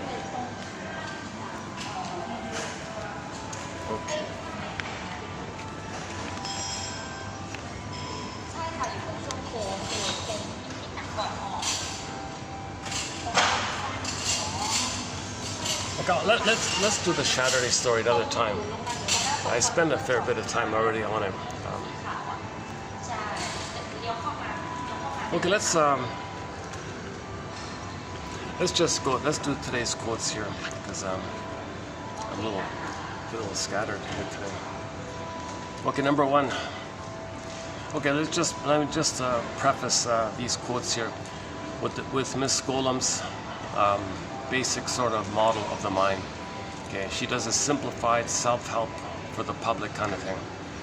So once again, she wrote 2 books.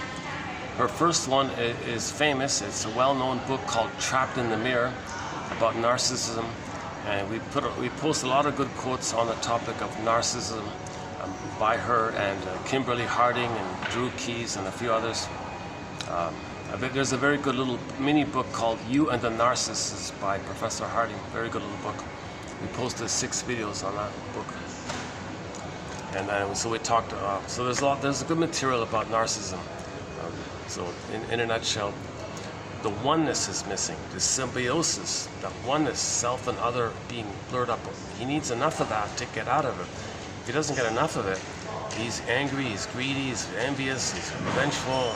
He's stuck in this painful thing, constant craving like that.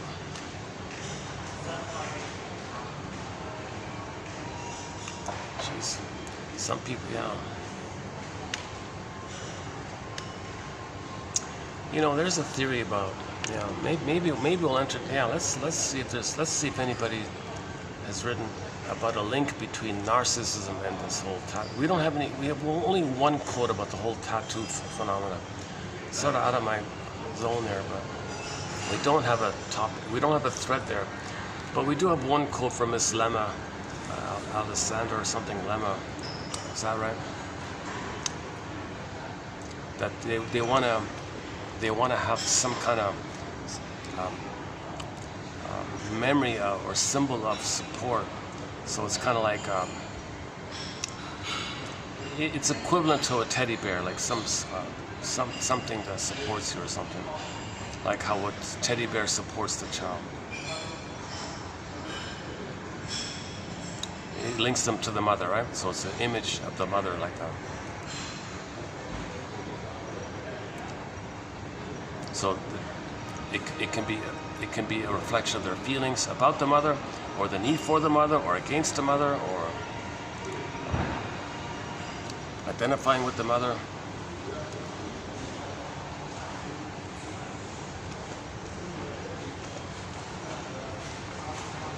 Oh, hi there.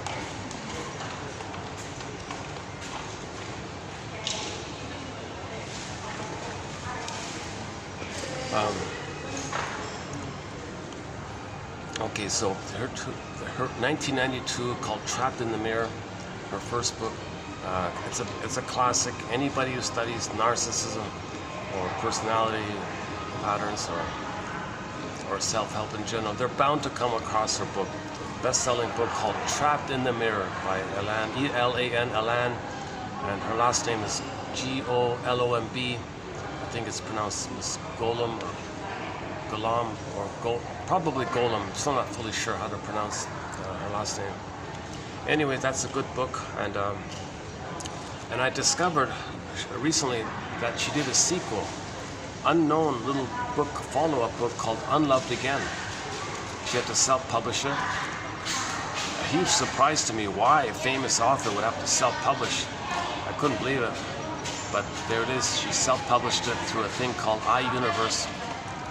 The letter I and then universe written together as one word.com. If you type in Unloved in the search engine, it'll show up there. It's well worth it, $3.99 to get a PDF file.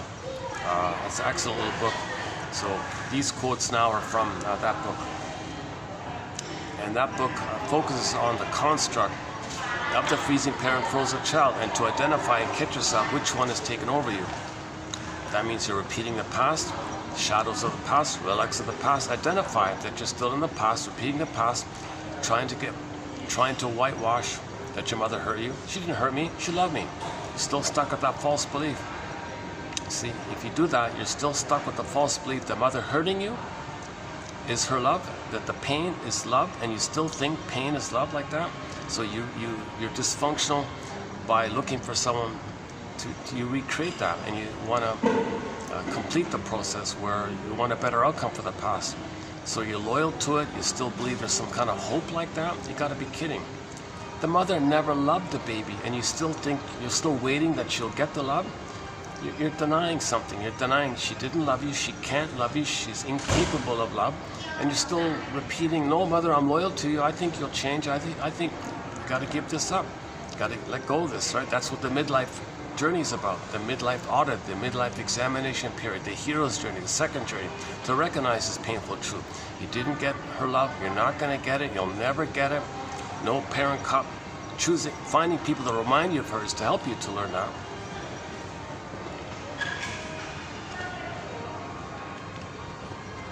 So if the freezing parent is the puppet master who takes over you, you know it easily. If you're against people, cynical towards people, sarcastic towards people, or you have any kind of jungle attitude, my greedy, your greedy, me, these kind of simplistic survival mentalities, that's the baby thought he was a goner, so he's going to be in relation to the mother who hurt him. So you identify with the aggressor. Underneath is the feeling of the baby thinking it's survival like that.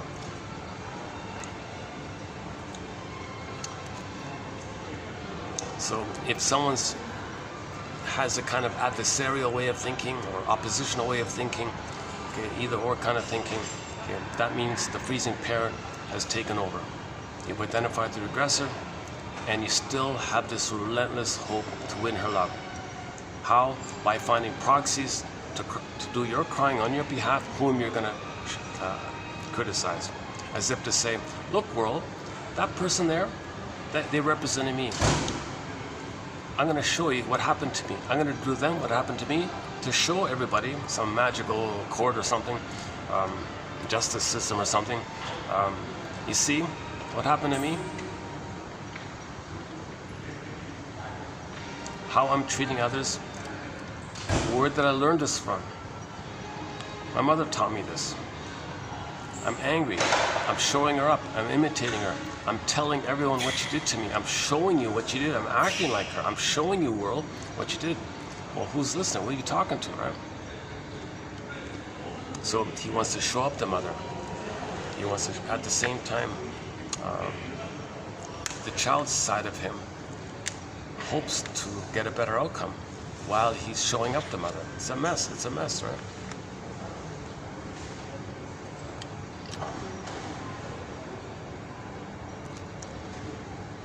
Play Pat Benatar's song, Love Is Pain and all that. Pat Benatar's, Hell is for Children. There's a line in there, when the children are abused or something, they think that the pain they're receiving, oh, that's mother's love. So either they recreate it, thinking they're back with the mother, whitewashing the crime. If they recreate it, they whitewash the crime. That's a key quote here. Let's jump to this third one here. Yeah. Your child self, okay, the frozen child, your child self could not handle knowing that your parents were ruthless and uncaring. A child could go crazy living with such a reality. Okay, again, need to know episode. Instead, you took the, okay, try not to get people right now. Instead, you took the blame for what they did or didn't do and ran with it. That's what children do. That's what children do. They need to see the mother's loving. So to do it, they say they're no good and defective. That explains it. They're loving, they're right. There must be they're wrong. In order to trick themselves, to feel safe enough to take in the powder stuff, to relate to the abusive mother. Look at that, eh? The baby's hurt by the mother. He's got to turn to her for soothing while she's hurting him. double insult, she'll hurt him again. No, I'm wrong. I'm always guilty. It makes sense. My fault. I deserve it, or stuff like that. There's the doomsday. Now he creates this false belief he's guilty and defective. That allows him the constant delusion that the mother's loving. To account for it, Fairbairn's thing for this is called the moral defense. Again, defense mechanisms. So all defense mechanisms, psychic defenses, are things we do in the mind to get us away from the pain, to make us unaware of the pain. So the baby minimizes the pain if he just deeply believes he's guilty, he's due, he's in debt, he's wrong, mother's good. That explains things, so if it makes some kind of sense of it all, then he feels some kind of comfort like that, I guess.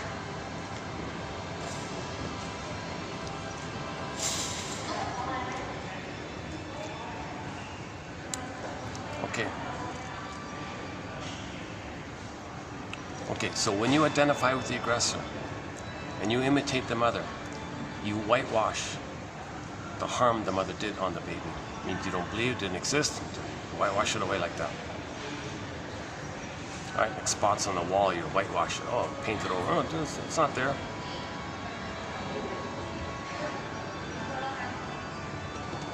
And same with the frozen child one. If you act like the frozen child one and you recreate disappointments, coax people to disappoint you, prod people to disappoint you, expect them to disappoint you, interact with them in a way that creates the self-fulfilling prophecy, okay, then you're whitewashing that your mother hurt you. Because you think she's good, so you want to recreate that problematic point to still win her love. You still have that hope. Someday you'll get mother's love. It's relentless. Martha Stark keeps calling it this relentless stuff. Janoff keeps calling it this unreal stuff. Relentless, unreal hope. So when you're dysfunctional, you're whitewashing your parents' quote-unquote harm. Why? You still have the babyhood belief that it's impossible. No way is it possible for a mother to not love her baby. No way. And you're still holding that infantile belief that there's no way. But now as an adult, we go, oh yes way. Oh yes way. Big time. Yes way. A lot of mothers resent the idea immensely that they're supposed to give. You gotta be kidding.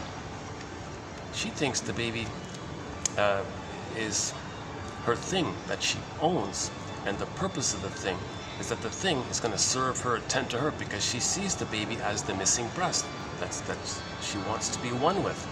She parentifies the baby like that. And since the baby is her possession, if the baby doesn't supply, it's like a part of her misbehaving, and she gets angry with rage like that to coerce the baby to supply. So she's not loving the baby when she does stuff like this, obviously.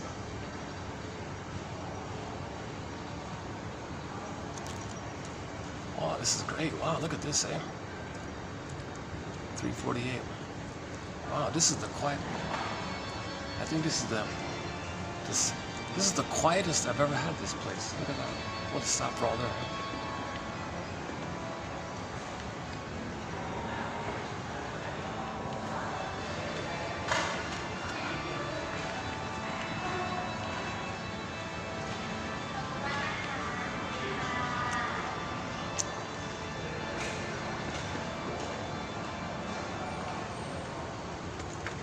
Where are we?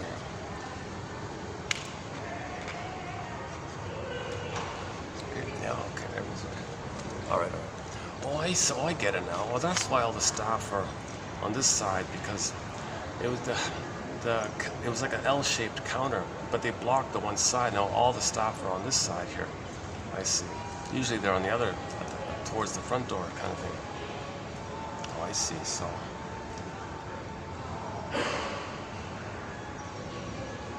Yeah, okay. So.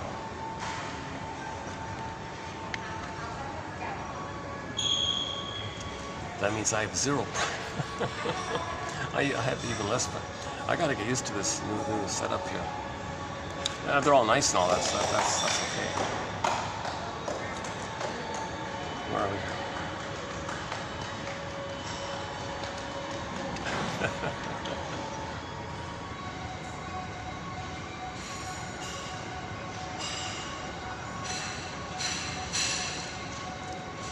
Adults who hurt their partners are whitewashing their parents' loveless behavior. That's a good one-liner right there. That's my favorite one-liner. This one here, this whitewashing business. So Morton Keysen says, all of this dysfunction, repetition compulsion means you're being loyal to the mother. You're trying to save her. Okay, it's all loyalty. Okay. This one, this updates it immensely.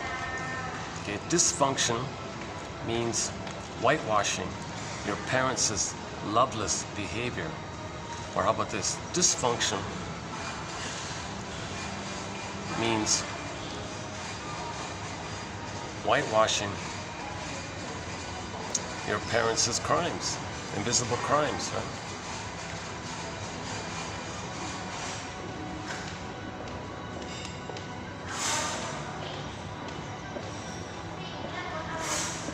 The mother would say, what are you talking about? You saying that is a crime. They twist it. They always flip it, right? They're little perfect little gods, the mother thinks, and they treat the baby as the thing that's supposed to serve them. They use these awful guilt-tripping tactics. I gave you life. How dare you? Mother knows best. You don't know anything. You're a baby. I'm the mother. You gotta listen to me. Stuff like that. Mothers have an immense amount of power. Baby's so helpless. From the baby's lens, from the baby's perspective, the mother's this grand, giant, you know, with all the grand power like that. Oh my God. And she exploits it.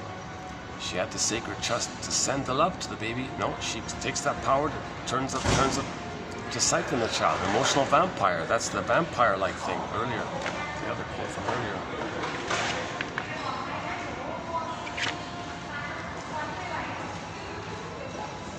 Oh, identification with the aggressor. Hang on. Back to that one here. We have one quote here. Identification with the aggressor is understood not only as a response to the child thinking he's a goner, but also as a temporary means to keep at bay total helplessness and dissolution of the self. Okay, so the baby's being abused. He thinks he's going to be dissolved into nothingness.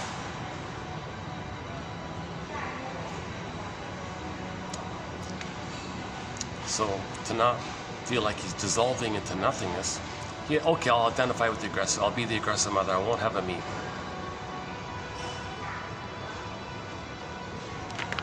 That's in 11, right? Okay, let's back to today's list here.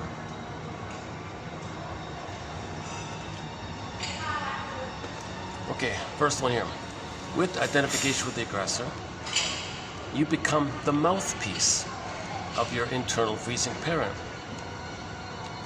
You have reversed the victim position.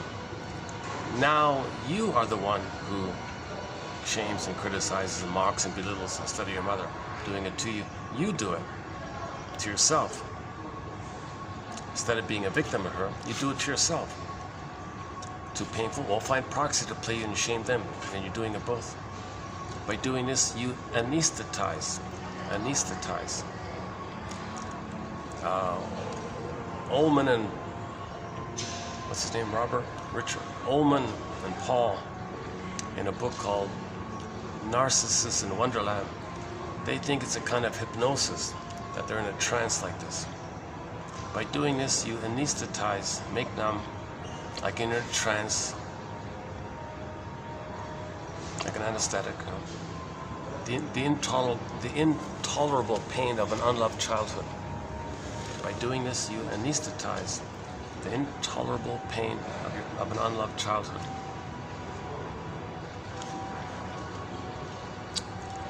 Your partner's reactions are less important than your need to rewrite the past. Yeah, so what's more important for a mother? The immense pain she's in, the silent scream she's in, gotta get a better past, or her baby's needs. She can't see her baby's needs. She's in way too much pain. Her amygdala's flared up. Her feeling self is frozen. She doesn't have the psychic structure to it. She doesn't feel love inside to do it. She's just her sympathetic stress response is too revved up or something.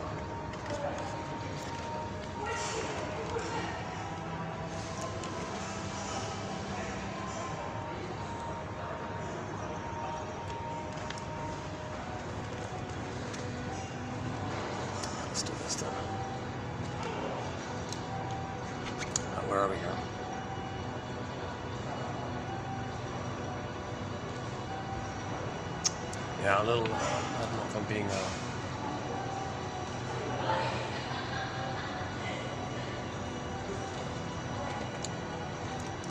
yeah, the person I was trying to avoid is now sitting beside. Jesus Christ.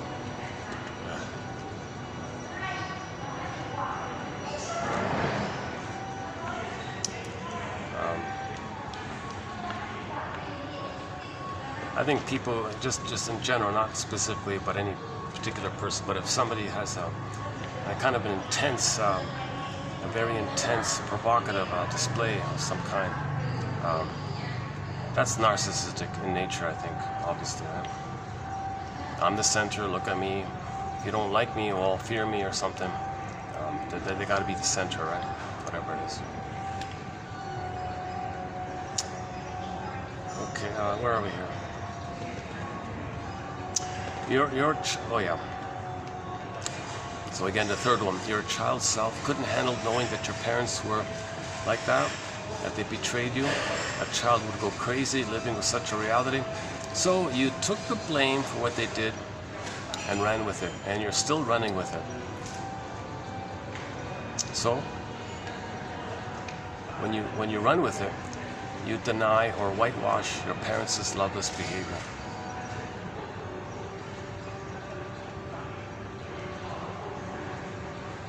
So in other words, not growing. Woodman keeps saying, it's time to grow up, people. Time to grow up. We got to grow up here. Civic Society book. We got to grow up here.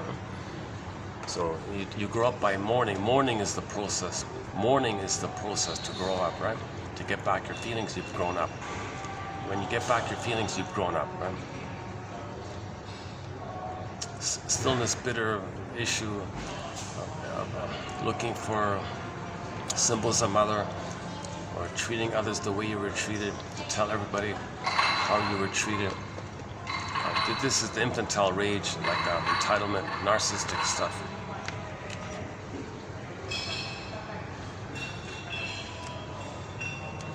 Where are we here?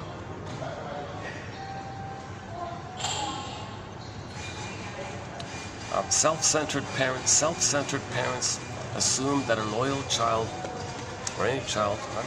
Self-centered parents will assume that a child will perform self-sacrifice when the parent needs the child to do something that is adverse to the child. Yeah, so mother says, I know it's going to hurt you, but I know you're going to self-sacrifice to please me. Wow. The parent may be so self-indulgent that he or she doesn't see the child's surrender as self-harming. Oh, she doesn't see it as self-harming. Wait a minute. Self-centered parents assume that a child will perform self-sacrifice when the parent needs the child to do something that is adverse to the child. Oh, okay.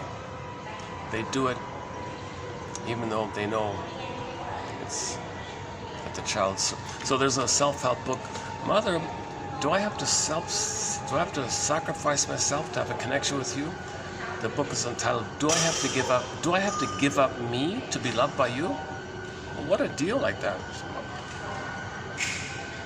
Mother says, well, I'm entitled. I'm a king. I'm a little god. You're a thing to serve me. Mother, I'm a person. Mother, there's a book entitled Babies Are Human Beings.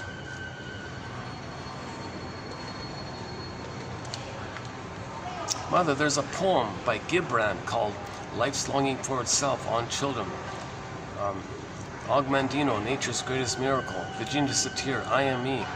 There's a lot of material to make it clear poetically and feelingly that babies are human beings. I'm not a thing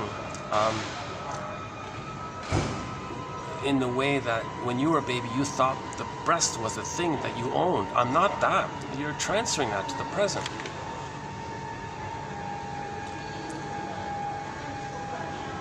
Oh, good. Oh, Jesus. That's a very intense.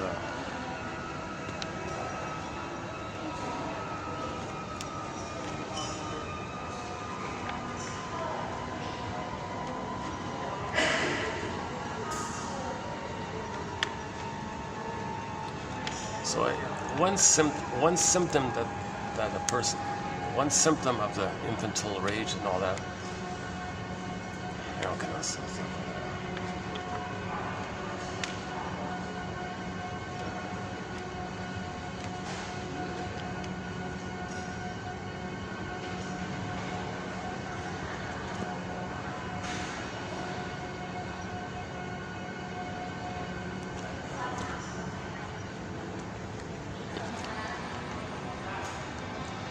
And every self-help author on codependency says, don't do it. Don't do it. Don't try to save a narcissist or bully or whatever stimulant personality pattern.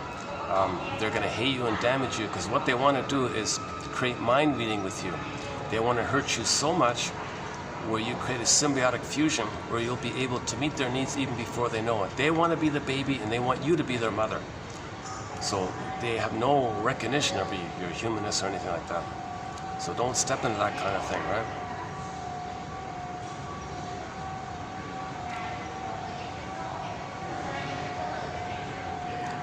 There's I mentioned yesterday another Twilight Zone episode, sort of a comedy called Cat and Mouse or something, yeah.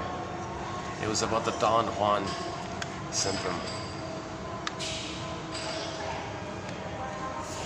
Jeez, I spent like a half an hour on the Don Juan syndrome, yes, and take one, that's been lost, right?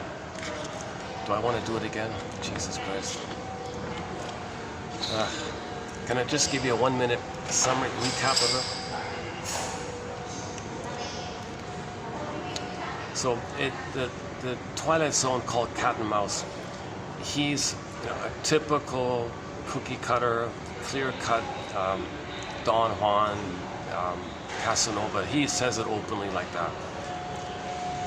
And what he's doing is repeating what had happened to him. When the Don Juan character was a baby, he was allured. The mother was alluring and promising, okay, and then rejected. He becomes that. Goes around, flies around, looks for people to allure and reject, repeating what had happened to him because he identified with the aggressor. So this Don Juan character would look around for any lonely kind of woman or something, promise them, okay, and then reject them. And once that's done, goes to the next one.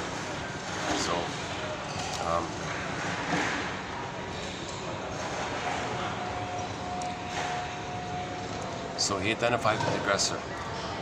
So in this story, he called himself a tomcat, a stray cat, tomcat. He cannot have any kind of home or domesticity or any responsibility, zilch, nothing like that. And when the lady said, how about some kind of relationship, he got enraged like that, hissed like a cat,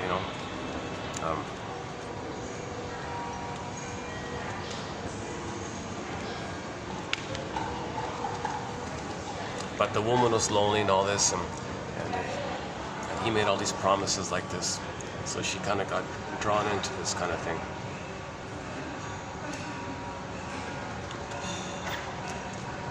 So sure enough, when he was finished with her, he dumped her for her friend, her roommate or something, or her workmate or something. And she was dumped like that. But finally, she got angry about it, and tried to do something about it, so to speak. So, in the Cat and Mouse episode, the Playboy guy, anytime the woman had a request that she be seen as a person, he would complain and said, "You women are all the same. You never understand. You just don't get it. I need to reject you because mother rejected me. I can't see you as a person. Why don't you ever get it? Plus, the only time I'll accept a woman is the one time a playboy will accept a woman is if he believes she represents all women. So, i.e., she's the model, right? So, if the woman is considered like a model or something, and all the fellows are chasing her like that, that can approximate in his mind that she can be a mother stand-in. Okay, if a model represents the ideal of all women or something, then he may think that's the baby's mode, that the mother represents all women. Okay, for the baby, the mother's all women. Okay, so the model represents like the best of all women or something, the prettiest or whatever. So he's looking for this illusionary, perfect supermodel or something. So no one can be that. Plus the models might be a playgirl. She's doing the same thing, so they reject each other or whatever. Why would no healthy woman would step into that kind of thing?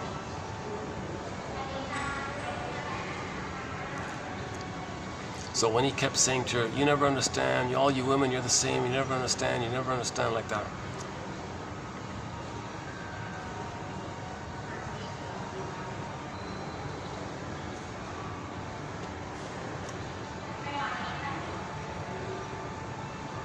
So the metaphor was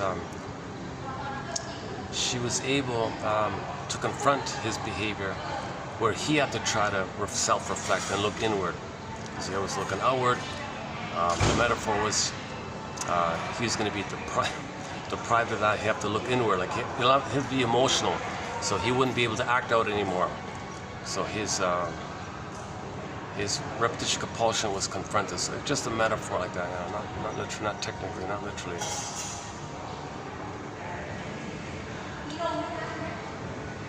No, I am not in the mood for I gotta really get into that topic of Don Juan syndrome.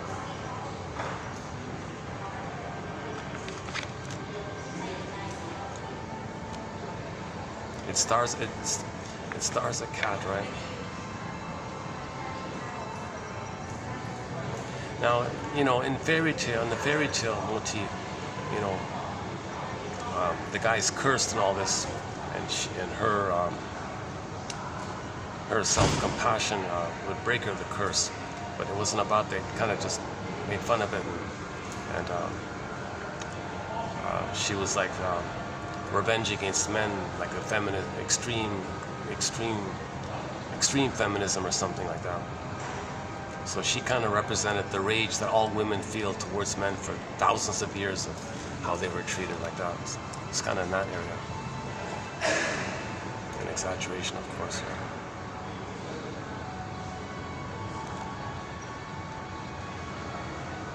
So the closing narration was, well, here's a lesson for you out there, all you love seekers, whatever. If you're planning to mix fantasy with reality, don't. Otherwise, your head will be in the clouds, your feet will be on the ground, okay, but everything else will be in the twilight zone. So she knew the reality that he's not going to love her, but she had the fantasy that he will.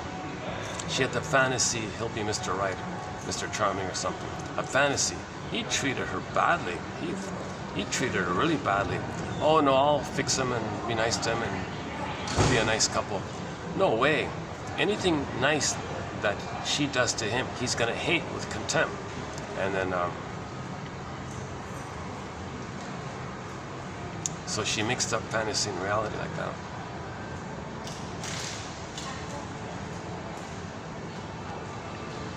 Because he openly said it at the beginning, look, I'm a playboy, I don't have a commitment.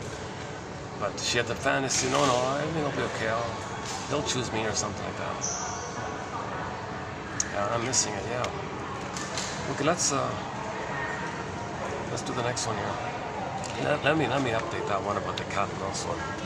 I gotta find a way of saying it that preserves the metaphor of it all.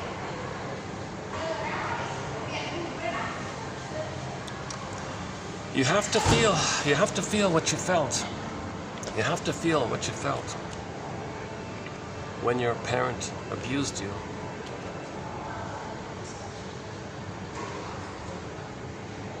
You have to feel what you felt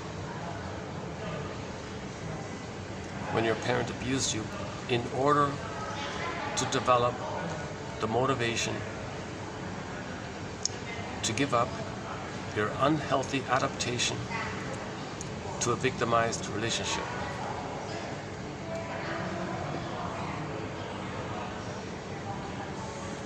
Avoiding feeling historic pain arrests your psychological development. So back to the Memphis one. The key to your future lies in your past. Okay, same idea, right? If you don't remember with thought and feeling, head and heart, if you don't remember with head and heart, you're going to be motivated to keep repeating. But if you remember with head and heart, now knowing what you couldn't back then, so that you can feel now what you couldn't have felt back then. If you don't do that, you're going to repeat, and in each repetition, means you still have the hope, you're loyal, you're whitewashing, loyal. Mother hurting you, you think that's pain, so you're still there, hoping to get mother's love. Come on, if mother didn't love you, she never will. It's past that critical time. She's probably 6 feet under.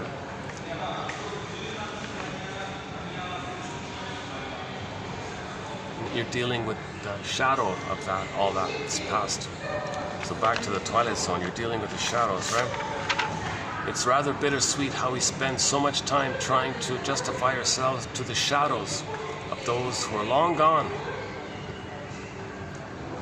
And if you could go back to your childhood scene, wouldn't you learn that you were always the master of your fate? See, he's trying to say you decided these things, you made these decisions, you managed it, you decided that, so you were the master of your fate. So the question prompts you to realize that now you are likewise, you can make a choice now. So it's a clever, it's a therapeutic way of doing it, I think, the way they're saying it here. And if you learned that great truth, wouldn't it free you of a useless burden, a useless burden? Isn't it a useless burden to just repeat the same tired old thing? Okay, same script, different cast. Burglar said in his book "Divorce Won't Help" to somebody. Oh, you think divorcing your partner means you're going to divorce your inner conflicts? Oh no, your inner conflicts will faithfully follow you into the next relationship. So heal your inner conflicts. You'll save your marriage. Divorce won't help. Where can I get? How can I get the best lighting?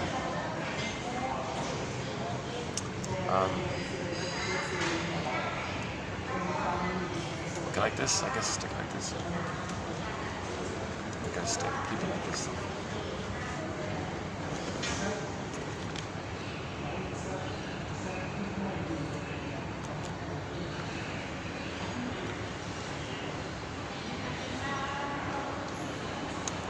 Dead cargo from the Twilight Zone.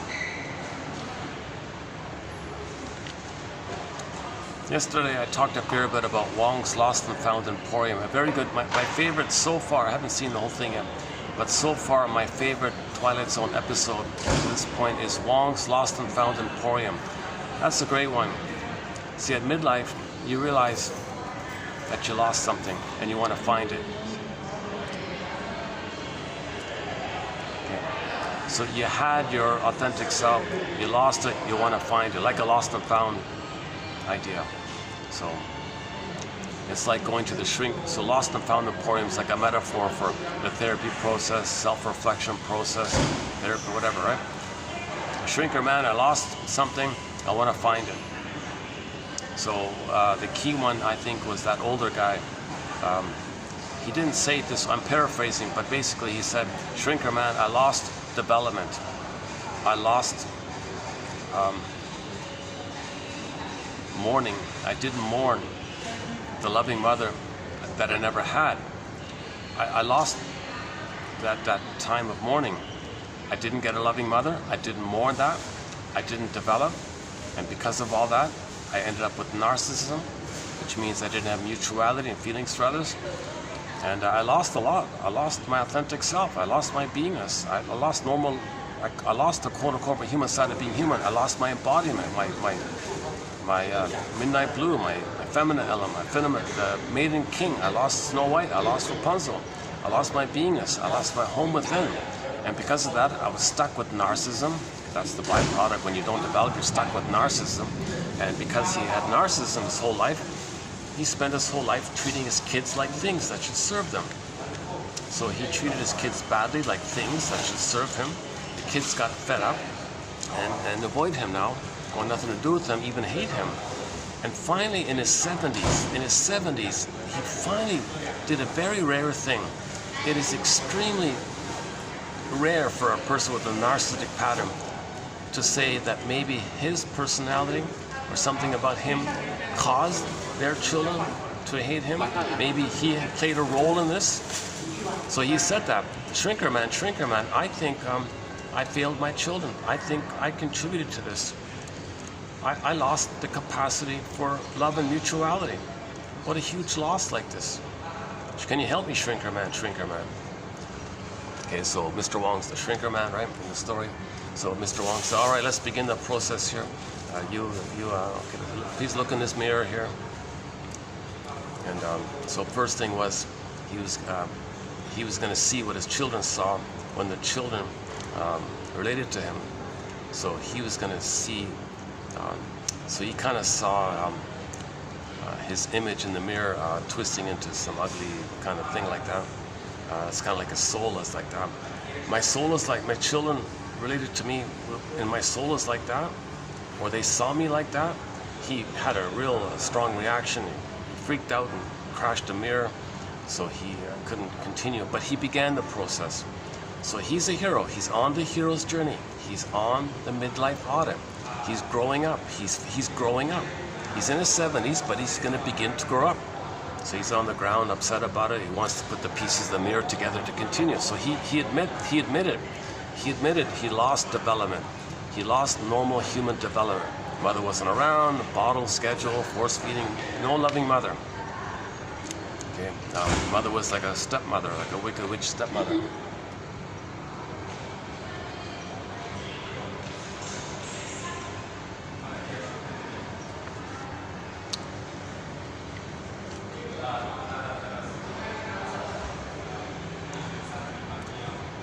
I'm just noticing it's still raining, and they've all got their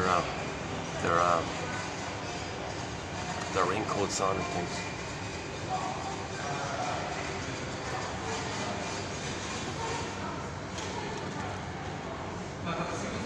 So that was, see, normally people with narcissism, they say, no, the children don't like me. Oh, that's their fault. I did nothing wrong.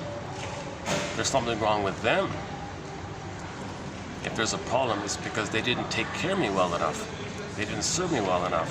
I gave them the gift that they can take care of me. They failed in that area. That's why there's a problem. They don't admit their side of they don't admit their contributing factor. They think they're kings and gods, they're the center, it's all about them. Okay. So he treated his own children like symbolic breasts that should serve him, his possession. He got angry at them when they didn't admire him. He got enraged at him. So he was verbally abusive towards them. I don't know, maybe worse, I don't know. Anyways, in his 70s, he got it, that he lost something. So he went to the lost and found. Mr. Wong, I lost something, can you help me find it back? So that's the therapy process. You admit that you lost something and you want to find it back. We had our golden ball, we lost it, want to get it back. We had our beingness, this core in the field gets pulled down, want to get it back to Persephone. Okay, we had our maiden king, okay, she flew away as a swan, we want to get it back. Okay, Snow White in a coma, in a box, want to get her back. Rapunzel in the tower, want to get her back. Okay, and so on and so forth. We had it, we lost it, want to re-find it. Every finding is a refining. We had it, we lost it, want to get it back. Like lost and found. So we're not talking about losing your umbrella, right?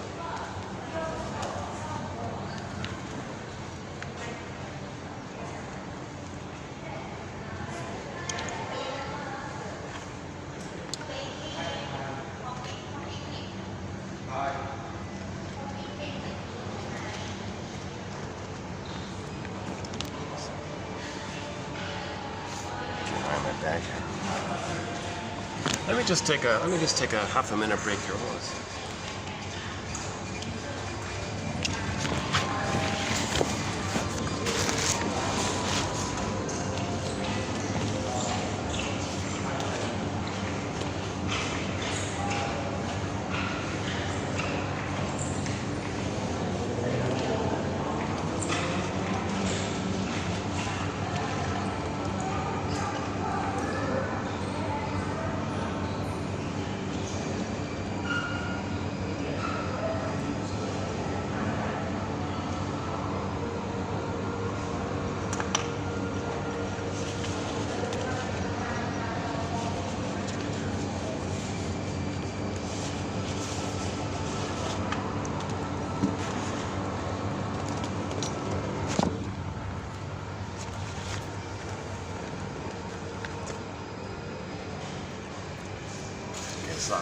let's talk more about it next time. Okay, so let's go back to today's batch here. Okay, so we're currently in the middle of 2910. Let's do the next one here.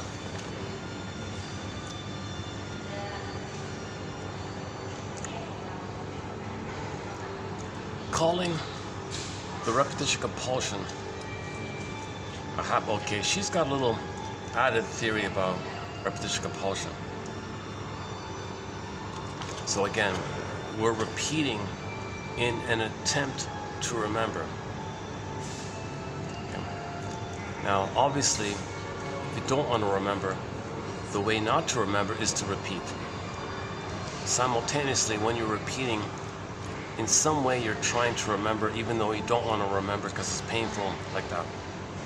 She puts it this way: calling the repetition compulsion a habit in which we seek a different outcome from behavior that has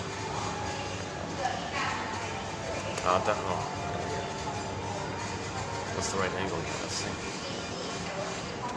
Oh, I can't do this. Okay, I gotta maybe do it like this.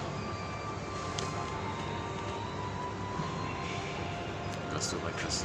How's that? Is that gonna work? Okay. Calling the repetition compulsion a habit in which we seek a different outcome from behavior that has always failed avoids the part we don't want to deal with, i.e. the fear. We seek love from those who can't give it to cover our fear. We are more afraid of losing this defense than we are of experiencing our repeated failure to be loved. So it's easier to repeat than to remember. I think that's it, huh? If it were so easy to remember, we'd do it, we'd be healed. It's difficult to remember, so we just repeat. We try to disguise this fear from ourselves. The reason we seek love from similarly abusive, emotionally abusive people is to reassure us that what we fear the most won't happen. Counterphobia. The original fear is of being hurt by our parents, and now by our partner. People do what they fear the most to suppress their fear of it. Okay. My yesterday's version of it was counterphobia. So you're afraid to re-experience the pain with the mother. So do it. Like sometimes you're so afraid of something, you just step into it to not admit the fear. But the fear is there. So there's a thing called reaction formation counterphobia. When something's too intense, you step right into it, kind of thing. No, the reaction formation is the opposite, right? No, let's just stick with counterphobia. So the baby is terrified of his mother, right? There's a huge fear like that. Oh, so what am I going to do? Oh, let's find somebody exactly like the mother, so that I'm not afraid. But you really are afraid. When you're so afraid, you step into the fear, pretending you're not afraid. To deny that you're afraid, you step into the fear. To deny that but you really are afraid, and that immense fear makes you step into the fear.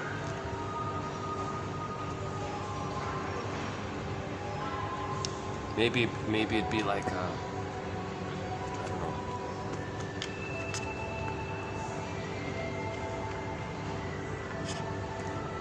A friend introduces you to some new sport or something, extreme. I don't know.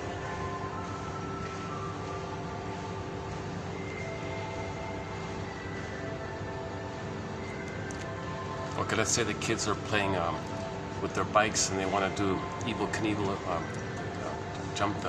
jump the shark, or and one kid's really afraid, but there's a lot of peer pressure.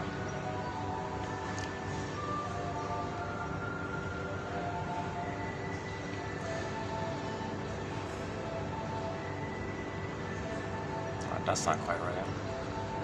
Okay, let me think about this counterphobia one. Calling the repetition compulsion a habit in which we seek a different outcome from behavior that has always failed avoids this issue of fear. We seek love from those who can't give it to cover our fear.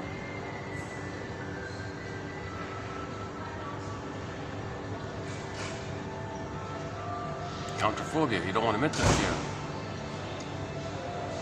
You'd rather do this than really feel the fear. Okay. Next one here. A number of parents never received the love and nurturing they needed from their parents. A number of parents never received the love and nurturing they needed from their own parents. They do not know the experiential meaning of love. And even if they did recognize their inadequacy, they still cannot give it. Love is an emotional state. You cannot give to another what you lack.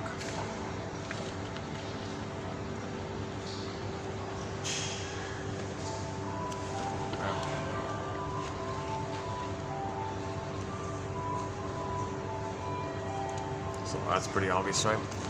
Words are nothing, right? If the person doesn't feel it. So if the mother doesn't feel it, sorry baby, I don't feel it, I can't give it to you, I never got it. The psychic structure needed for the mother to love her baby is to have been differentiated from her mother, which meant she felt safe, i.e. loved, with her to do so, but she didn't get that. She was terrorized and she identified with her.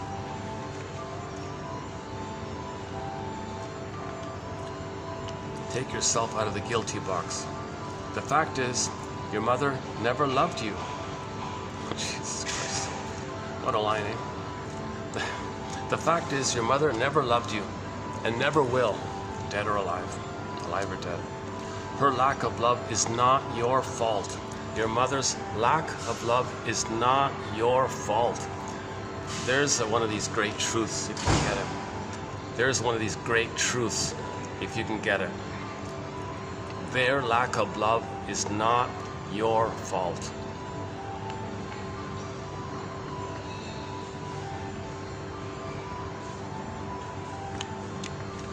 If affirmations worked, if it was so simple like that, just to make that an affirmation. Your mother's lack of love for you was not her, no. Your mother's lack of love is not your fault.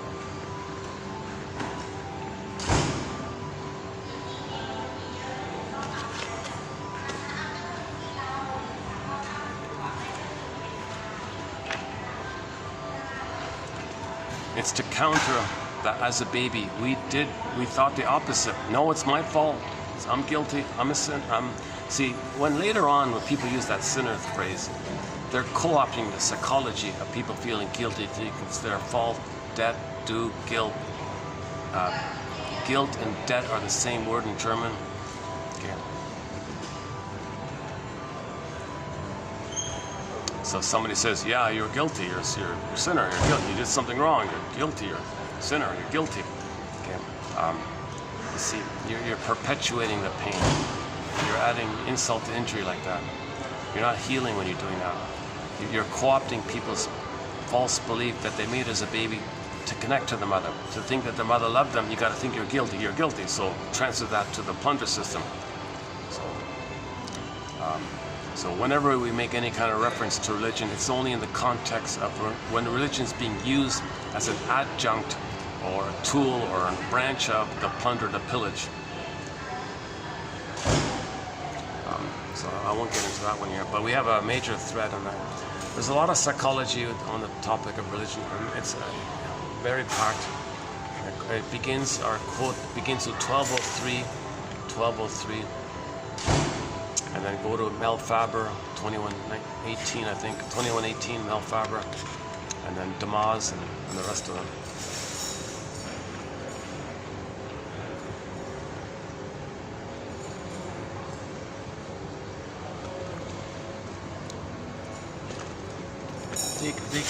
They come to you. Sorry, the parents. They come. Mothers come to the role of parent as babies in disguise. When the mother has a baby, she's a baby in disguise of an adult, right? As children, these mothers never received sufficient love and nurturing to grow into independent beings. Their childhood left them empty.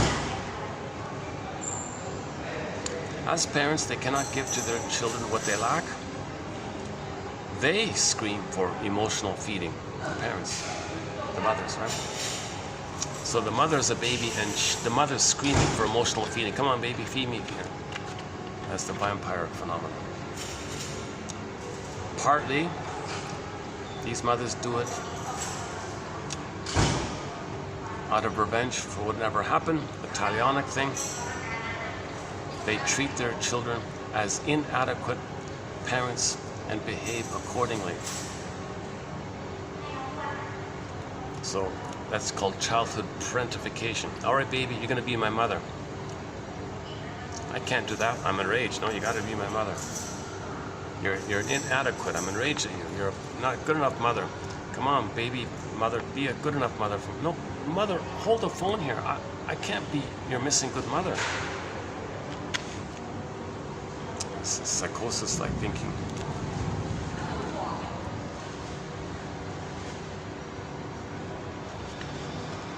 Okay, next one.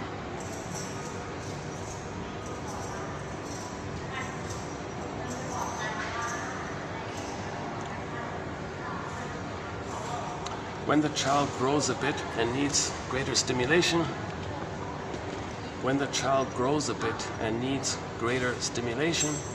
creativity, planning, and interaction with the parent as baby represents it. It is stated, it isn't stated, but the mother thinks, hey, what's going on here? I'm the baby here. Hey, baby, what's going on here? I'm the baby, you're the mother. What are you doing, baby? You want me to take care of you? What's going on here? I'm the baby, you gotta take care of me.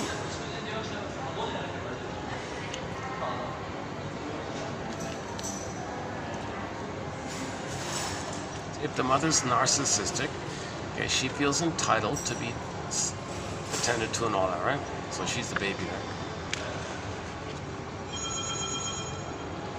All she does is keep the baby materially alive, but emotionally, psychologically, She just keeps the baby physically alive so she can keep siphoning. Does it work? Of course not.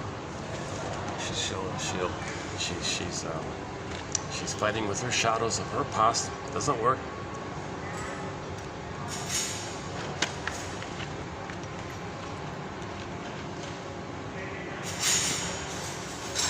Lucy Holmes has a theory about that in her book Wrestling with, what's it called? Wrestling with Destiny or something. I mean, she's using the word destiny as a synonym for repetition compulsion. Wrestling with repetition compulsion. Wrestling with this.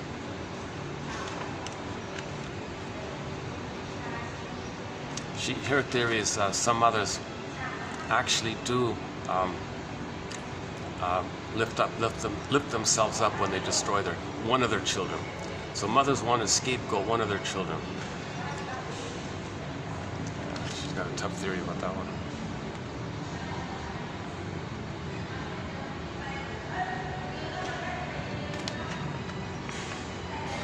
See, the mother needs somebody to hate so she doesn't hate herself.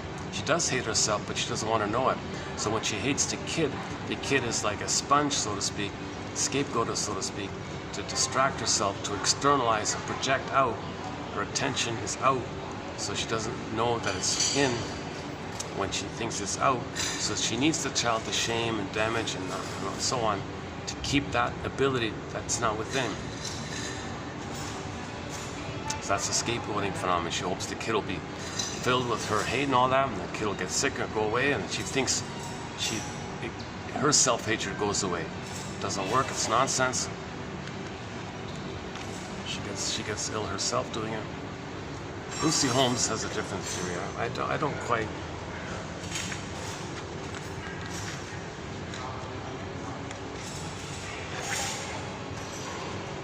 I don't know, you gotta ask a woman. Really? Did it work? Did shaming your kids make you stronger or something? Did you get enough supply? Are you an independent elder? Are you a wise woman in late in life? Are you helpful to others later on? Did it work? I doubt it. I strongly doubt it.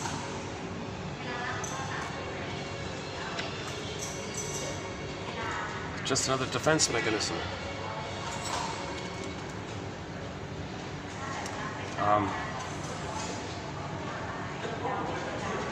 To stop choosing unloving partners or mistreating those who love you, we have to become aware of our internal parent and child. Freezing parent, frozen child. It is the child who clings to life through submissive worship, and the parent who demands it and punishes non-compliance. The parent part is played in our adult life by our partner as a parent stand-in,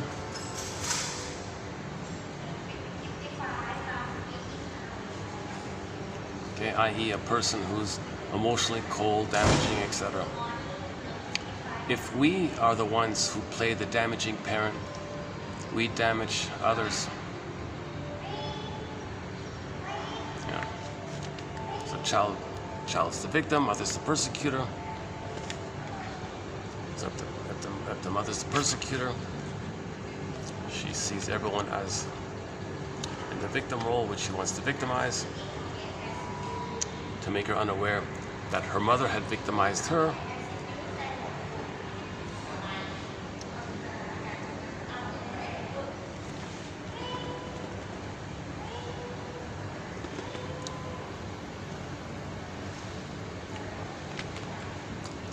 Where are we here?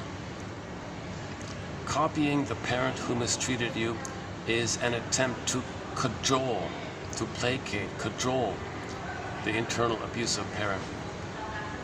Mother in the mind, memory, construct, shadow in my mind, ghost in the mind. You're not going to hurt me if I'm just like you, right? So you're still like a bribery like that. Your debt, I owe you, guilt like this. So you're still doing it, right?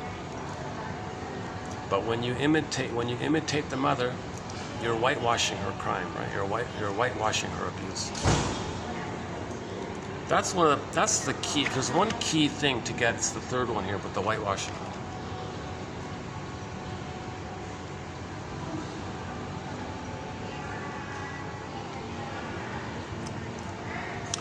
To say the parent loves you, no matter how he or she treats you, converts the terrifying home situation into something you can live with.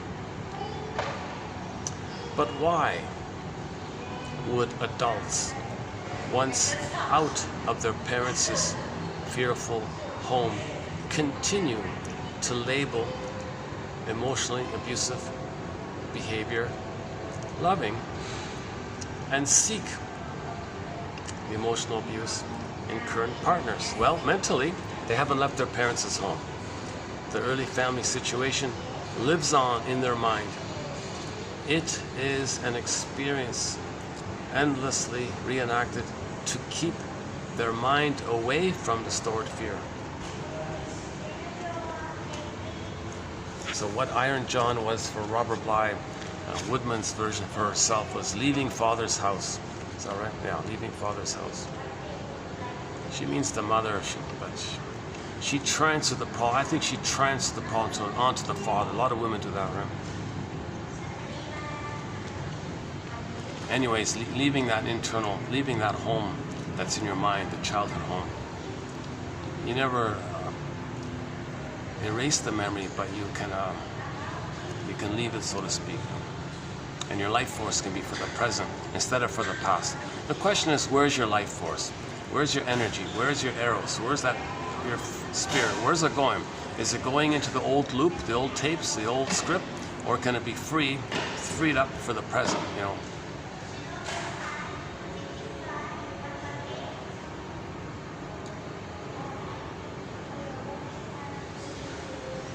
So everything that's confusing to make that shift is called the twilight zone. Called the working through process, i.e. the working through process, suffering through process, dream interpretation, free association, right? How are we doing here? Let's check the battery this time. Today it's holding out. Look at that. Look at that. See, look, right about the same time. Oh no, a little bit later. Yeah.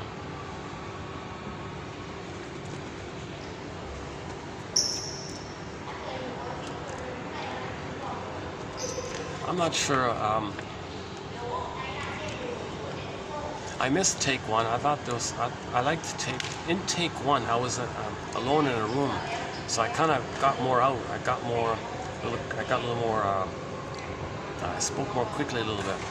Today I'm a little more sluggish for some reason. Oh, it stopped raining, huh? Stop raining?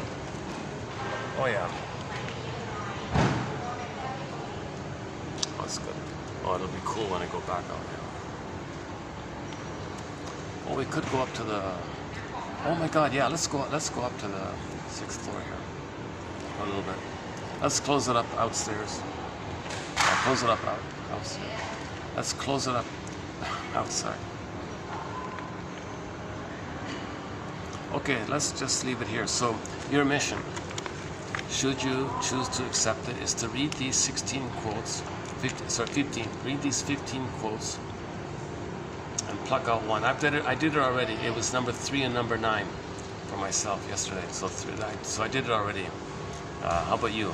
No, your turn, right? So that's the exercise. It's gentle. These are gentle awakenings, quiet awakenings. It's only 10 minutes a day. Robert Bly says 10 minutes a day. So you read this stuff for about 10 minutes and pluck out one quote that you like and make a note of it or email it to yourself or copy it or something. Or handwrite. I would handwrite it down in a notebook kind of thing and just make any kind of follow-up. Use it as a prompt, like what does this quote suggest to you? What does it remind you of? You must have a very good reason for selecting this quote. Or notice a feeling. Well, what's the hardest thing? Like, what's the most agonizing thing about this quote? Or what's the most puzzling or confusing or saddest or angry, fill in the blank about it. So just validate like that, and that's good enough. Leave it alone.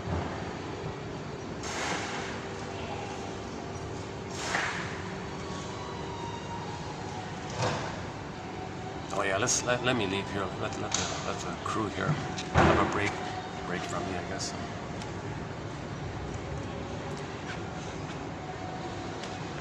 What time is it? Let's see. 4:45. So I've got an hour of light. Yeah.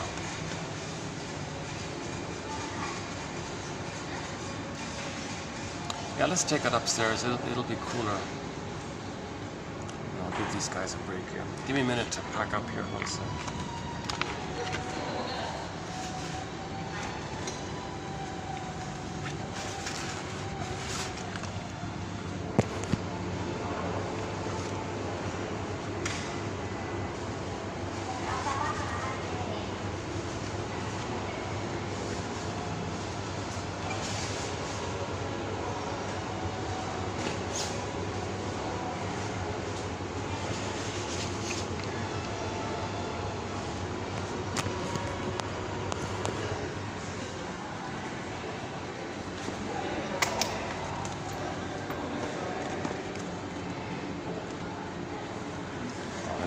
Back. Hold on a second.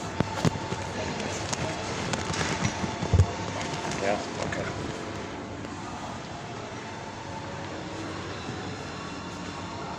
Thank you. Thanks a lot. Yeah, I'll see you. Thanks.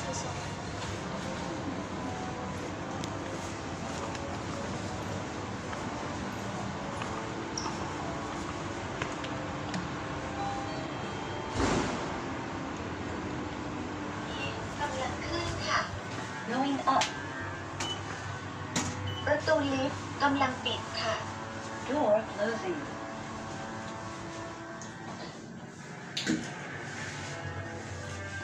So we're posting this in the year 2024. 2024.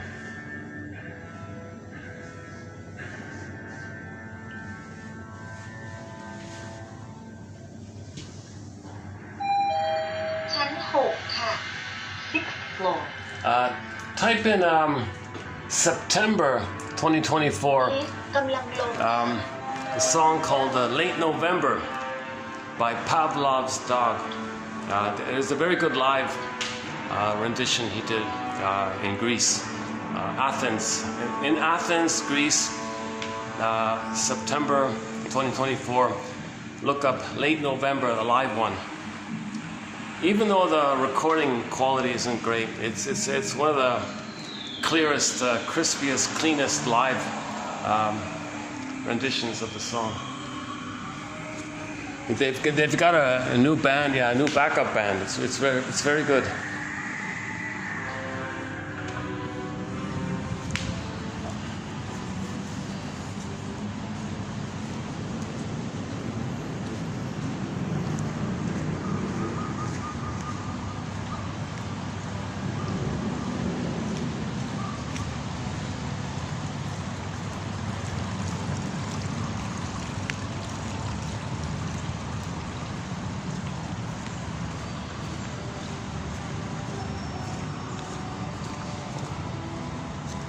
These guys have.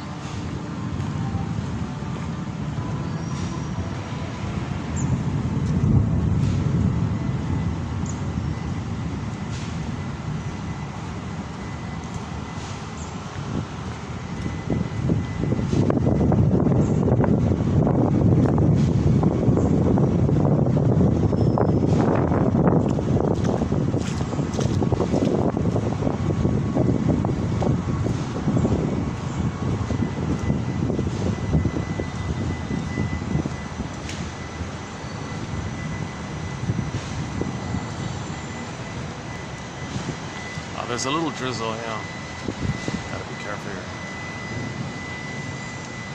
I really would love to get the new Honor, what is it? Honor V8 or 3, what is it? Magic something? It's waterproof. The Honor company they now have a waterproof it's a fold-up or folding one. And in the ad, it's open, it's on, it's in the fish bowl, and the fish are passing, swimming by calmly.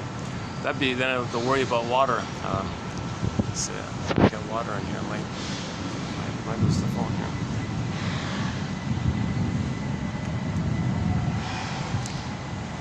I would say yesterday I crammed in more material. I spoke more quickly and crisply.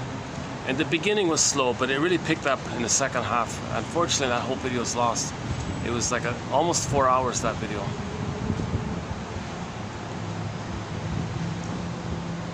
Yeah, I was speaking in a more excited, fresh manner, I think, especially around the Twilight Zone episodes. I guess I got to take a break. I've been on this binge. I've been binge watching the Twilight Zone episodes. I'm a little excited about it. So yeah, I would say the key ones are Wong's Lost and Found Emporium, To See the Invisible Man, okay. Cat and Mouse, okay. Mr. Motivation, okay.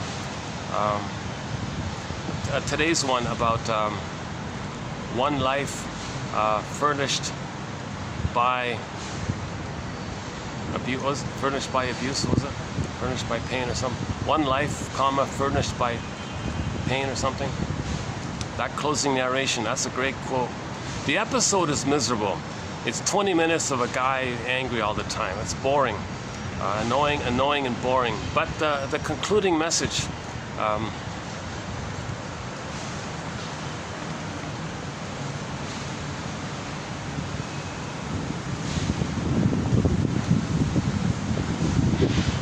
unfortunately, there's a fellow on that side. I can't use the under portion, or maybe I can. Let's see.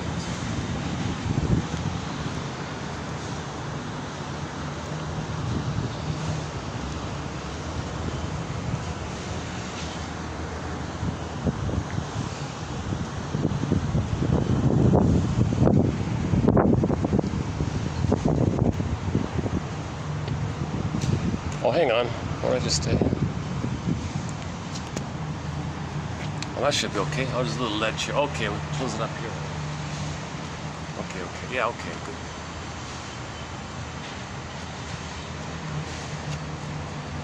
So any final thoughts here?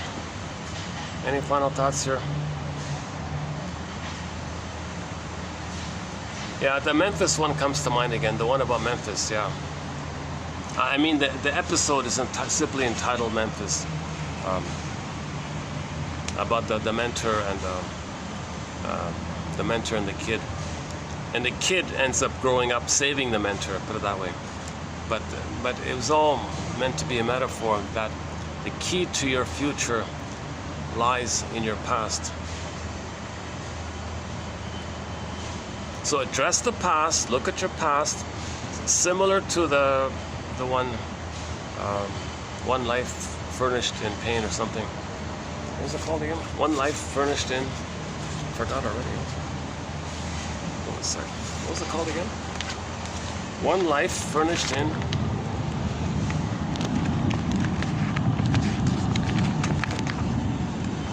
Oh, poverty. Oh, one life furnished in poverty. Yeah, pain, poverty, same way, yeah, same thing. How do I put this back? Hold on a sec. Hold on a sec.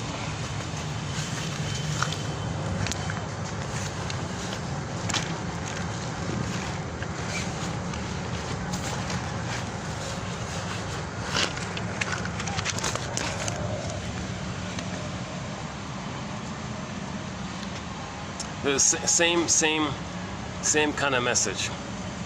So in both cases, the person's life their future got better because the secret was in the past.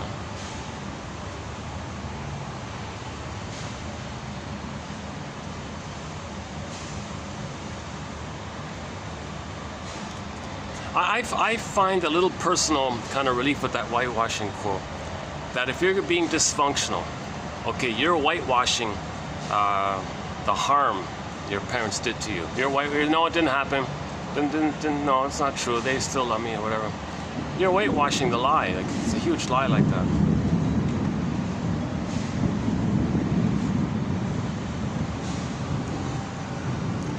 Well, I could have done it here the whole time. Hey, it's like, I guess some reflection.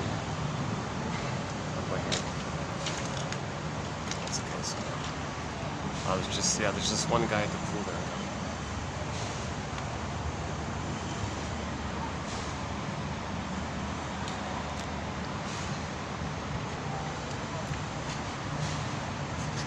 Oh yeah, those are my best odds. A weekday, like a Monday or Tuesday, and the rain. Yeah, that's good. Everybody's inside watching TV or something, I don't know.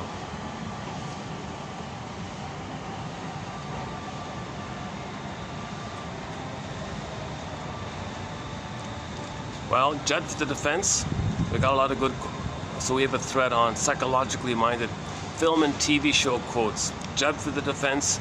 Route 66, good one. We mentioned Heck. Oh, I mentioned I mentioned Heck Ramsey. Richard Boone, right? The guy who played Paladin in Have Will Travel. He did a sequel. A very good sequel called Heck Ramsey. It ran for 2 seasons, an excellent show. I highly recommend his speech when he bawled out the arrogant guy in the episode about the feather. Mystery of the yellow feather or green feather, something mystery of the feather.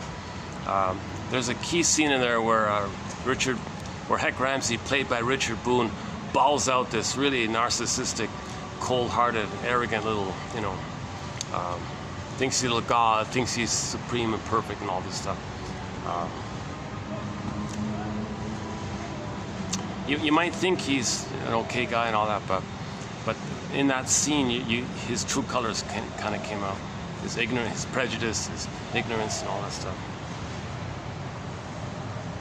So you had to kind of babysit him and take care of him, kind of thing. Sort of like a mentor, son kind of thing. So Heck Ramsey was a bit of a mentor for the young sheriff or whatever.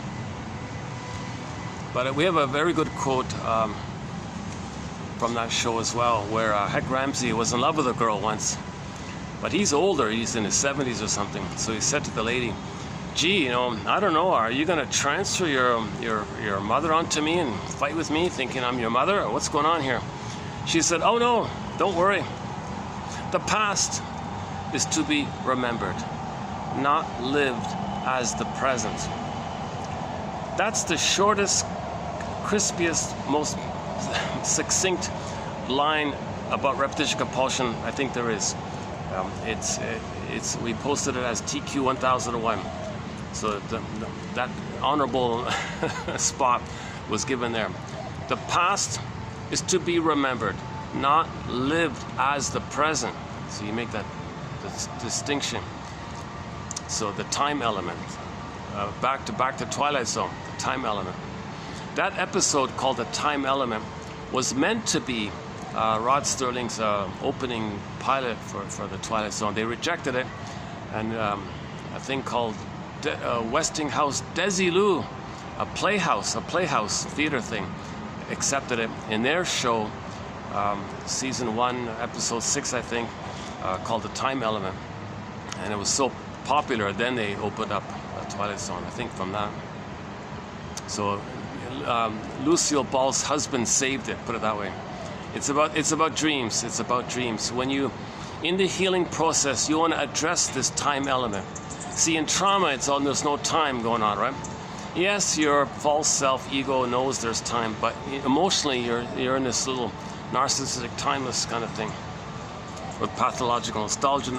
But when you want to grow up, you got to admit time. It's the time element. So in that series, it was about as he admitted time. He's a shrink guy. He brought up more feelings as you admit time. If you deny time and you're just dreaming like that, that's a defense against healing. If you deny time, that's a defense against healing. Because if you admit time, the pain's going to come up, right? Memory's going to come up. How about now? Stop it. Oh, maybe, yeah. Just some drizzle. It should be okay, huh?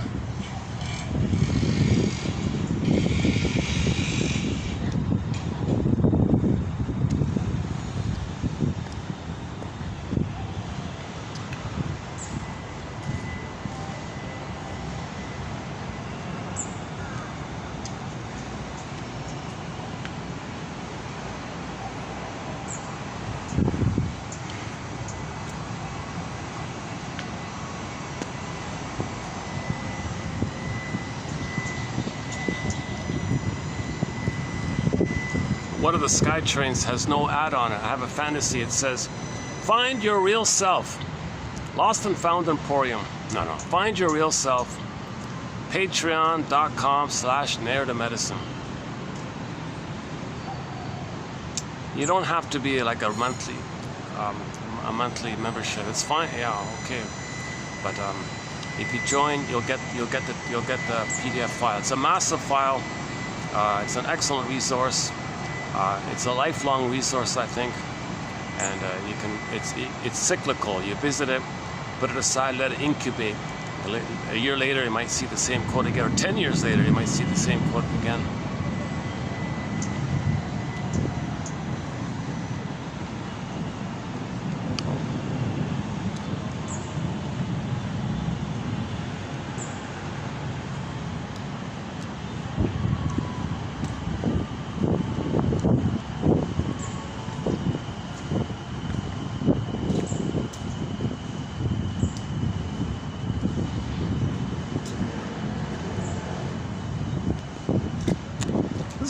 This is the quietest day. Yeah, great.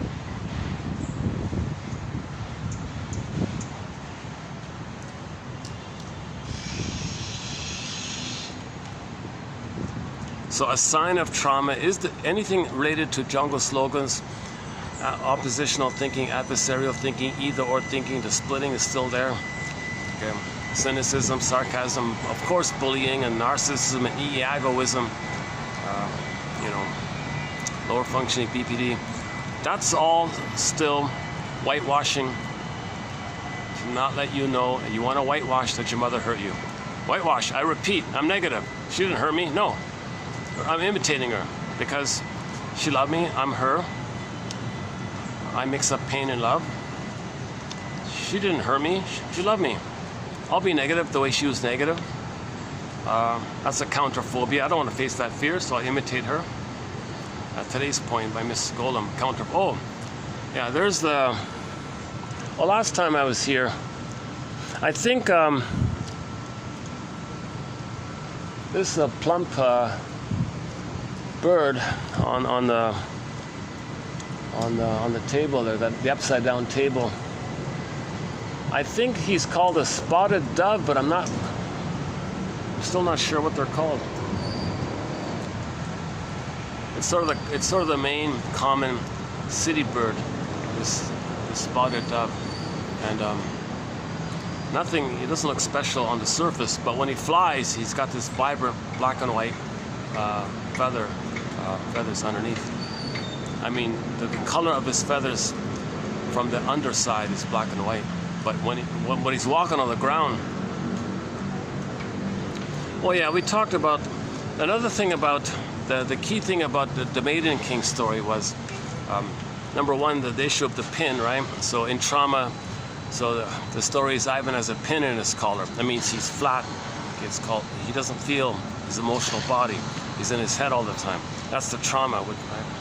And then society perpetuates it. So the school system and society generally keeps it in there. Pop culture and cheesy stuff all the time. Kind of keeps it in like that. So that's needed to pillage and plunder, right? People don't feel. If people feel, they'll be ethical and moral, and we're all one family. But if people don't feel, they're enraged. They don't know they're enraged. So Ivan wanted to get the pin out, right? He wanted to get the feelings back. So when the feelings come up, it's simultaneous. When the pin is removed, your feelings come back, kind of thing. So to get to the feelings, he had to face the Baba Yaga. Okay, that's the personification that in nature, if you're going to heal, you got to resolve this adversarial, oppositional, either-or thinking. It's okay, because if you have either-or thinking, all-or-nothing thing, simplistic either-or, good, bad, that's how babies think when they're traumatized. Good, bad, good breast, bad breast. See, the babies impulsively.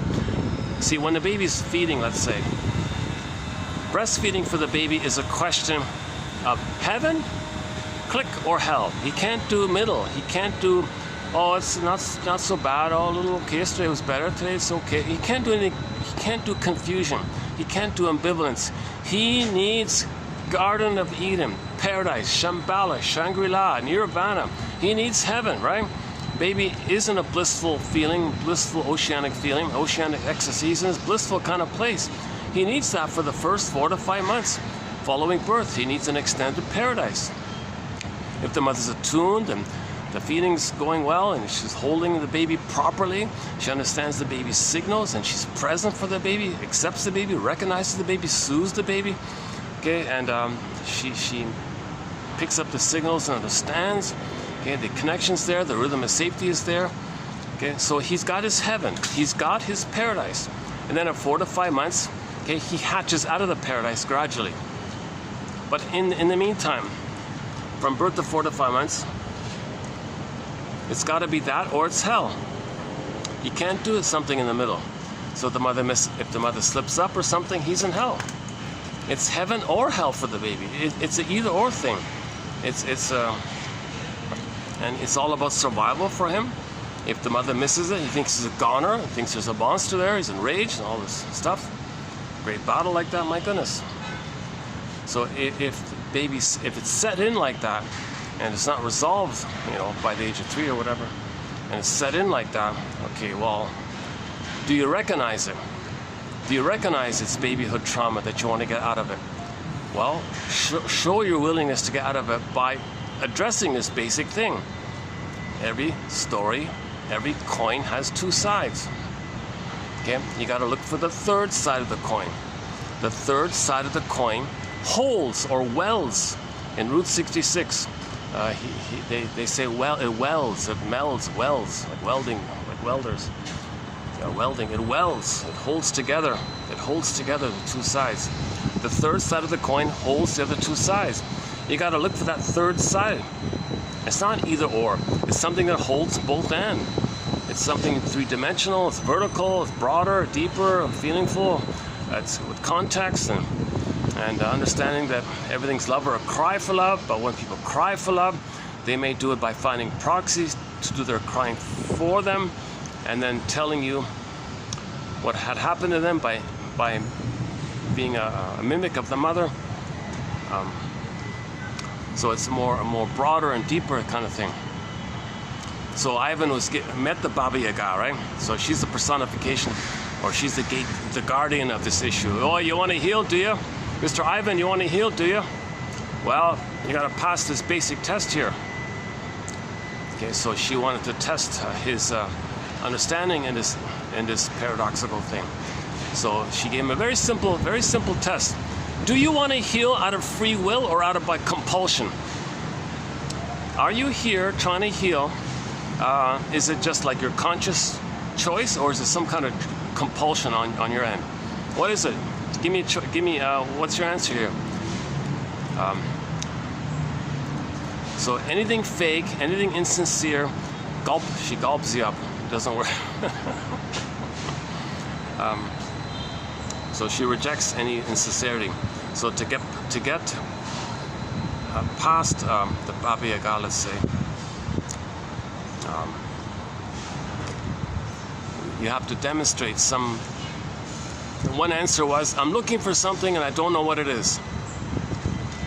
She accepted that, apparently, in the story. But the answer, Robert Bly and Marion Woodman quote is what's given in the fairy tale, which is, I'm 1/3 here by free choice, but I'm 4/5 here by compulsion. Okay, we're getting somewhere here. It's like a both and kind of thing. It's not an either or, it's a both and. So can a person sincerely do both and? Not a cynical both and, not a sarcastic both and. Okay, she gobbles you up. Okay, you can't BS the Baba Yaga. Okay, it's not gonna work, right? She's the ultimate truth seeker or something. She's the force of nature. She's the essence, the spirit of all spirit and nature. She's the energy that makes everything, or she's the energy that's related to the healing processes, and something like that. So they said Baba Yaga is happy to gobble you up. Baba Yaga is happy to help you. It's very impersonal like that. It's not personal kind of thing. Oh yeah, someone said to Ivan, if she gobbles you up, it wasn't personal.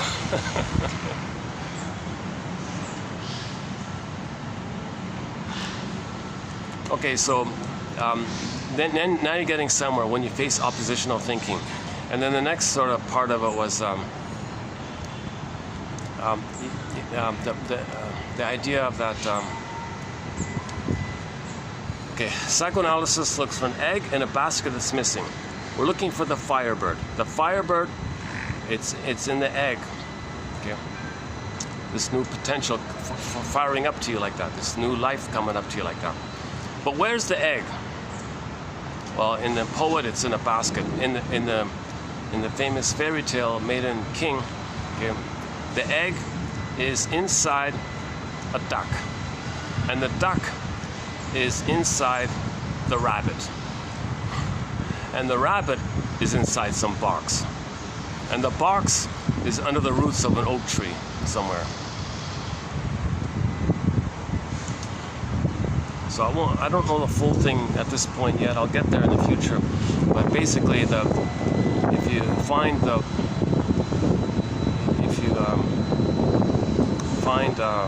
box, and inside the box there's a rabbit. So the rabbit, he was saying, that's the whole trickster energy. So this is the whole energy about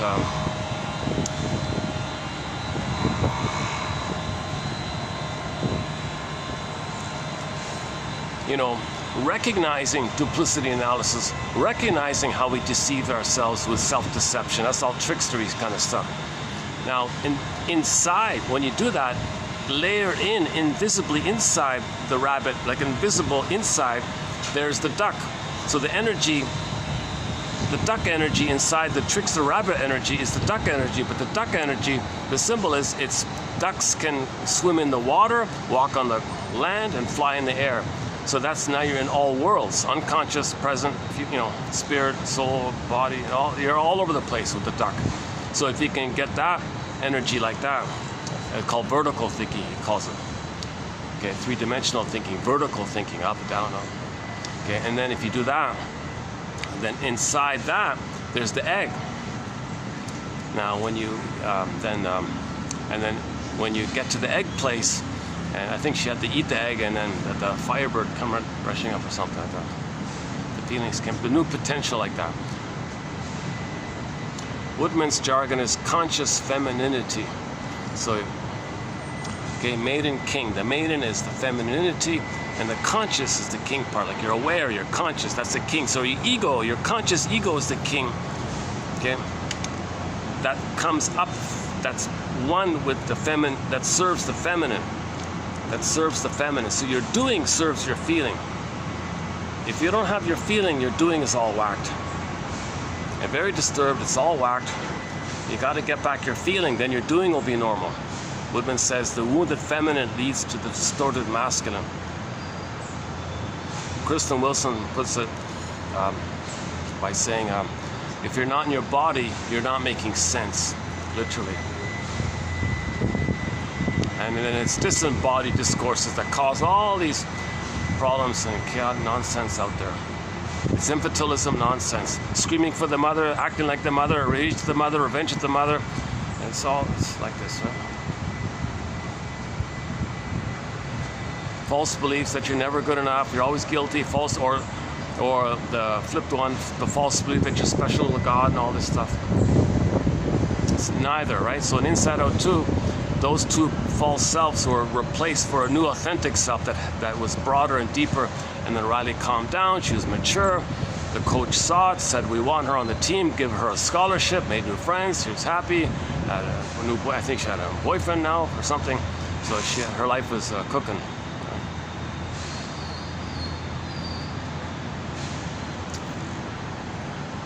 People want to be around people with that embodiment.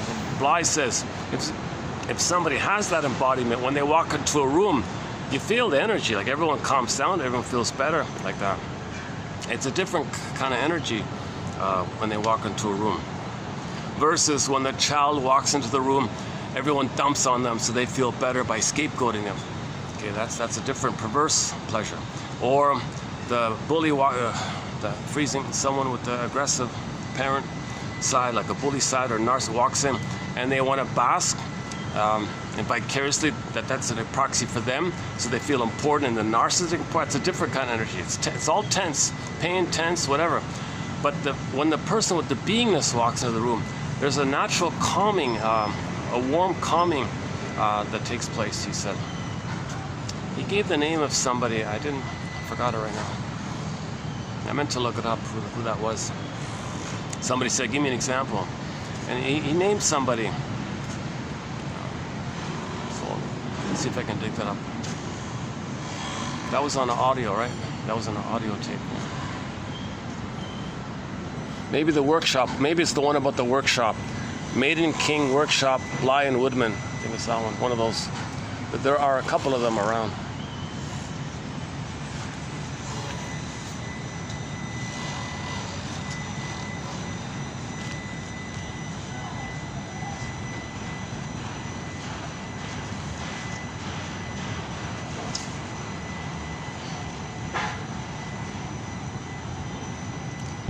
Yeah, Twilight Zone's not perfect. There was a couple of propaganda, repeating the propaganda. There's a couple of, I was disappointed to see it. I guess the pressure's there. So there was a little bit of propaganda nonsense in a couple of the Twilight Zone episodes. I thought, oh, really? Seriously? You harassed him too? Or maybe he believes it? I don't know. I didn't know this about him. He was a chain smoker his whole life, passed away at the age of 50, But he did a great thing. He brought all these plays He brought all these plays on TV. Something that Richard Boone tried to preserve. It's called the Richard Boone Show. He did the same thing. He tried to. This is the guy from Have Will Travel. Paladin. Where do you roam? That guy. After that, he did the Richard Boone Show, where he hosted live plays, like self-contained little plays. It just ran for 1 year, and it was live, and he recorded. There was no rehearsal or something like that, and it's not bad. We have one quote from that show, from an episode entitled "The Stranger." That one, yeah, about the religious thing.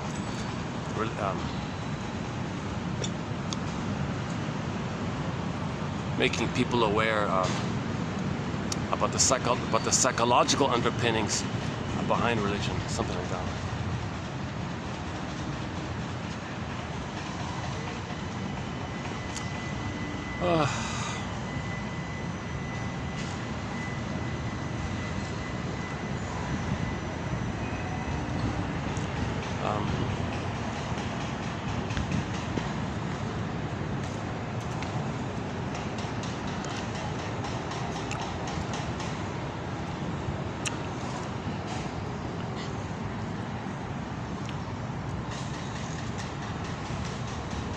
One from the Barney Miller Show, one from WKRP in Cincinnati, one from Rhoda, I think, and a sprinkling of quotes from all over the place. The Drop Dead Diva Show, a few. The law is the wisdom of the ages wrapped up in the opinion of the moment. Did I get that right? The law is the wisdom of the ages wrapped up by the opinion of the moment. Yeah. That's from the Drop Dead Diva Show. And the Harry's Law Show, there's a few in there. Albert Hubbard. They quote Albert Hubbard. Every knock is a booster. Actually, we've got another quote coming up by Albert Hubbard, quoted by Edmund Burglar. How's it go again? Oh, Jesus. So Burglar was saying, that the therapist has to separate the wheat from the chaff, right? The wheat from the chaff. The chaff. No, the chaff. Is it chaff or chaff? Wheat from the chaff. Chaff. Sorry. So the chaff is the unedible stuff that you might put in the soil or some animals can eat it, and you want the kernel, the wheat kernel, that's the useful stuff. The rest, the husk, the shell, and the little dust and all that, that's the chaff and all that, right? So he says, so therapy is about separating the wheat from the chaff, right? In terms of what's important. He said, think about Albert in this area. Think about Albert Hubbard's line about the journalism or something, the newspaper people. They're also supposed to, the newspaper people, they're also meant to separate the wheat from the chaff, right? The chaff. They do, and then make every effort to make sure they only publish the chaff. The chaff. Oh my God, what is it? Wheat from the chaff. I gotta look that up. CHAFF. The wheat from the chaff. Chaff. Why do I say chaff? Sorry, chaff. Wheat from the chaff. The wheat from the chaff. So Albert Hubbard's line is the newspaper people, they separate the wheat from the chaff and make sure that only the chaff gets published, not the wheat. So the therapist looks for the wheat, obviously. Worst case scenario is the chaff is just there, but that's about it.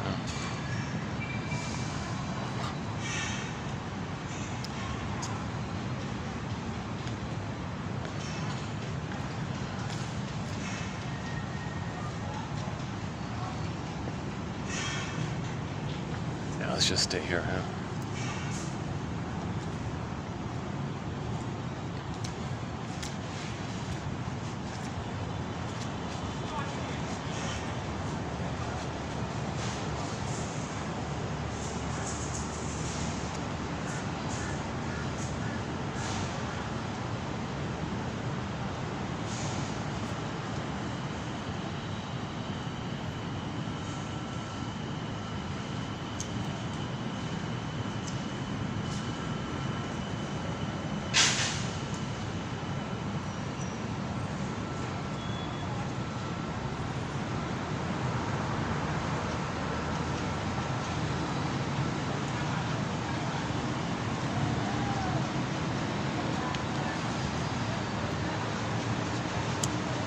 Let's see, maybe we should wrap it up here. Let's see, what is it?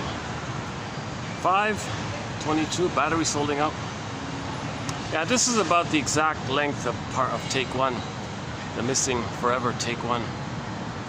Son of a gun, you know, my phone says it took up the storage. It's sort of, it's betwixt in between. It's there, but it's not there. Well, play, where is it? You have to hit the stop button for it to capture it. So I've lost several very good videos due to this kind of issue where the phone just suddenly cuts out on me. Either it overheats or the battery just suddenly just drains like instantly or something. My goodness. I'm using a very good phone. It's a very basic budget phone. It's a very old it's an old. When I got this. They were going to discontinue it. They were going to throw it away or something. It was old and discontinued.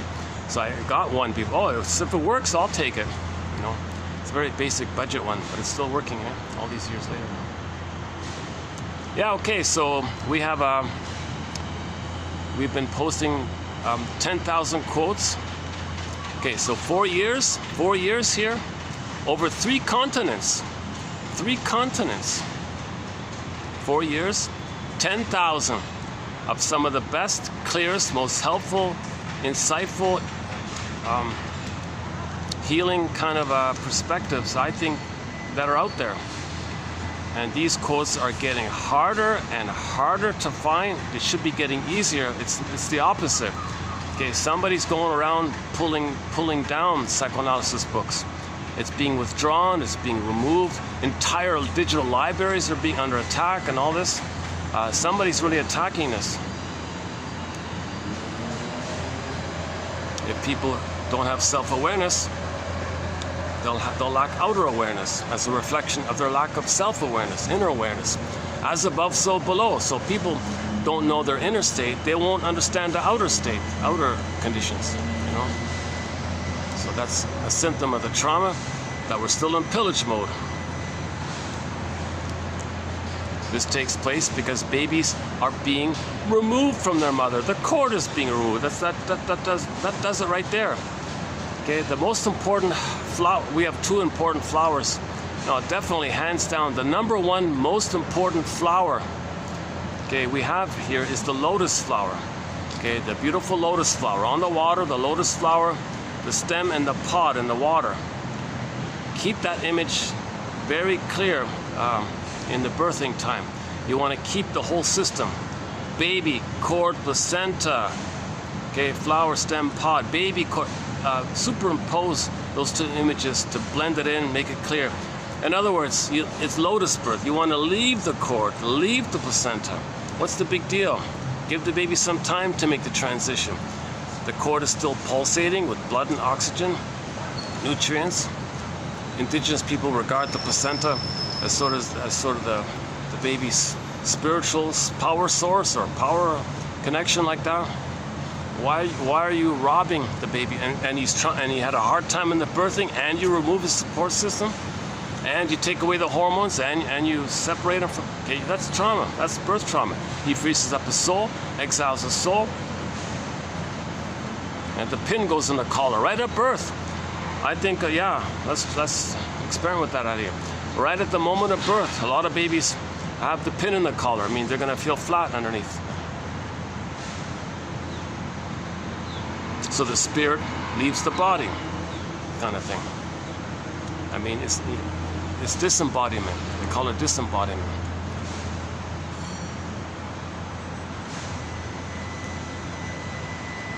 Or the soul leaves the body, meaning Snow White goes in the forest, Rapunzel's in the tower, and so on and so forth.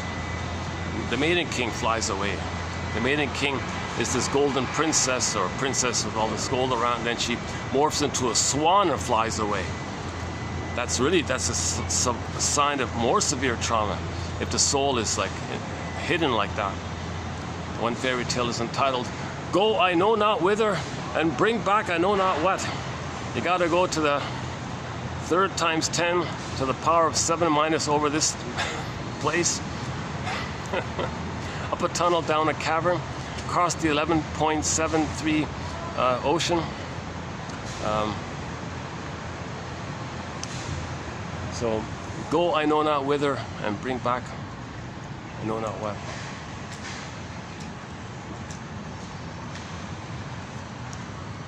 So it's the unconscious, and the what is the authentic self, the Maiden King. The feminine is the king. The feelings is the king, the leader. The doing comes from the feelings. That's a very, they make a point about that, about the title of the fairy tale is called Maiden King. That's the doingness, the king, the active masculine doingness, the sun, right? Doing, the active, okay, the talking, the doing, okay. It's from the feminine of the feeling and the beingness. So when you have your beingness, your kingly, your active doing comes from the beingness. Everything's normal, everything's decent, everything's good. Everything's three-dimensional. Where you see the third side of the coin. It's not either or. It's not jungle slogans all the time. We're all one family. Okay, gratitude for,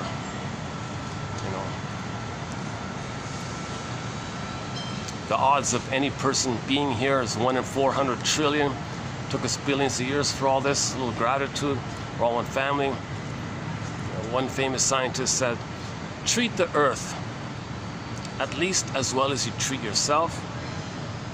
So look how badly we treat ourselves. Look how badly we're treating the earth. A reflection of how badly we're treating ourselves as a loyalty to the mother who treated us that badly. But the mother's doing it because that's what happened to her, and she identified with her aggressor. It's intergenerational trauma like that.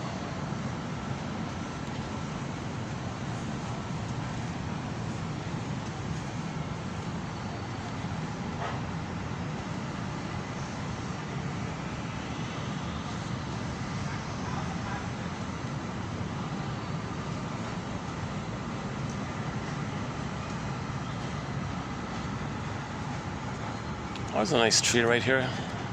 Never really noticed that, huh? Nice little tree right here. Yeah, look at that. That's a nice tree, eh?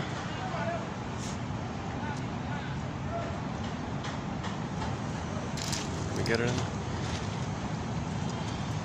That's as far as I can go.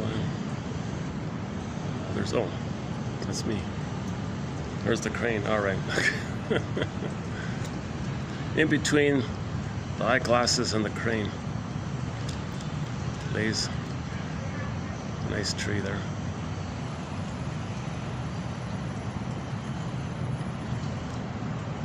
So at the base of the tree, at the ground under the roots, there's a little coffer, a little box. You open it up, there's the rabbit. And inside the rabbit there's the energy, the spirit of the duck that can travel underground and ground and in the air. And when you do that, there's an egg, new potential, new life.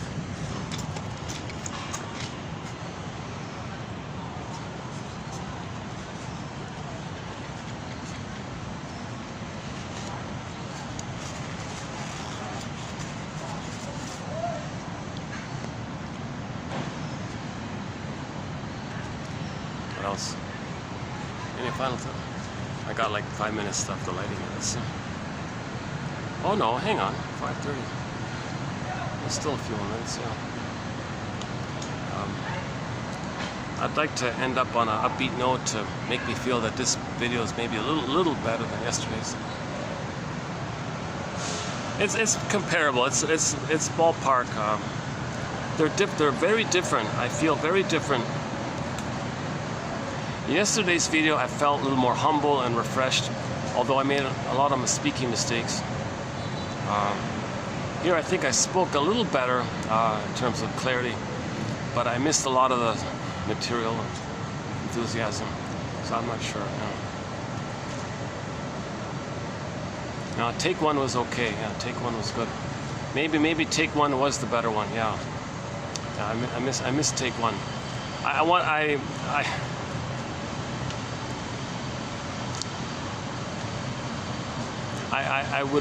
would have loved to have posted take one. It was a good video. So this take two we'll have to do it for the time being. But the most important thing I think is in this set here is the third quote down about the whitewashing. When you're acting like a narcissist or a bully or a codependent or a pleaser, or you're neurotic or you're OCD or you're manic or anything dysfunctional, you're not admitting that your mother hurt you. You're whitewashing it. You're denying it. Now that's a key point. That's really a key point, I think. It's a huge, important update to Morton Keeson's theory about how dysfunction means you're protecting the parent. You're whitewashing. You're protecting the parents and their image. You know, oh my God, you gotta be kidding. Let's admit the truth here. So enter Anne Sexton's poem, 1960. There's a line there. The mother did apologize to her adult daughter. She said, "Daughter, I'm sorry. When I had you as a baby, the truth is, daughter, I made you to find me. I wanted to find me. I didn't know who I was. I never had a loving mother. I didn't develop. So I thought if I had you, I'd use you as a secure base for me to find myself. I made you to find me." So she apologized. That's a big help like that. The daughter would say, "Now things make sense. What a relief. Oh, okay, I couldn't believe it, but now that you said it, I hunched it, but now it's clear to me. Oh, thank you for that confession." You know, it's a huge relief to get the truth. The truth will upset you free, says Steve Behrman, the comedian. Oh. No, it's okay.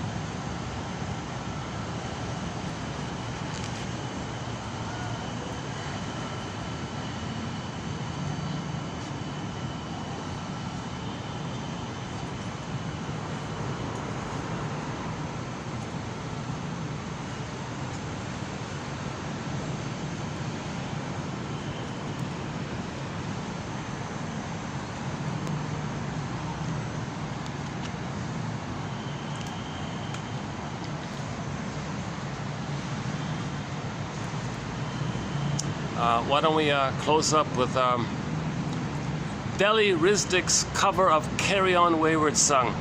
She's a young singer from Brazil.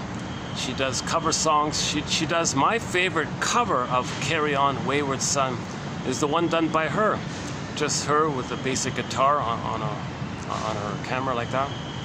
Very basic, but she sounds a lot like Dolly Parton, and her name's Deli, right? Deli Rizdik, R-Y-S-D-Y-K, I think. 500,000 views, a very popular video. I'm surprised she hasn't received a recording offer or anything like that. She plays at restaurants and, you know, like private functions and things, and puts out her cover tunes on YouTube. She does an incredible version of Carry On Wayward Son. The best one I've seen. The song ends up with, towards the end of the song, "And now you no longer feel empty, and now your life is waiting for you." Carry on, wayward son. The travails of the traveler. Oops, let's go this way. The travails of the traveler reveal the traveler to himself. Carry on, wayward son.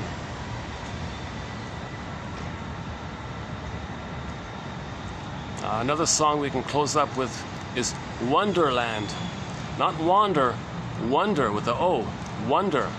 I wonder if you wonder. Wonderland by Pavlov's Dog. It's not even out yet. It's coming out in April of 25. But David Surkamp gave his audience in Athens, Greece, about a month ago, a preview of the song. It's not bad. Called Wonderland. I regard it as a kind of evolution of our consciousness, because there's so much talk about, like in the past, the 60s, old people, wanderlust, wanderlust, wandering around, just escapism kind of thing. Well, now let's wonder about that. Let's be conscious, think about it. Let's trial and error. Let's wonder about it. Let's wonder about things. Let's wonder about ourselves. Let's have a wanderlust now. Let's have a passion like for our wondering. Wandering is kind of acting out on awareness, right? Looking, but you don't know what you're looking for. Well, let's wonder now. Let's bring it up to let's be a detective. Let's wonder like a detective. Detectives, they do a lot of wondering. I wonder if it's this. I wonder if it's that. Okay, let's first close up with Wanderlust by Pavlov's Dog. Okay, there's only one copy of it out there at the time of posting,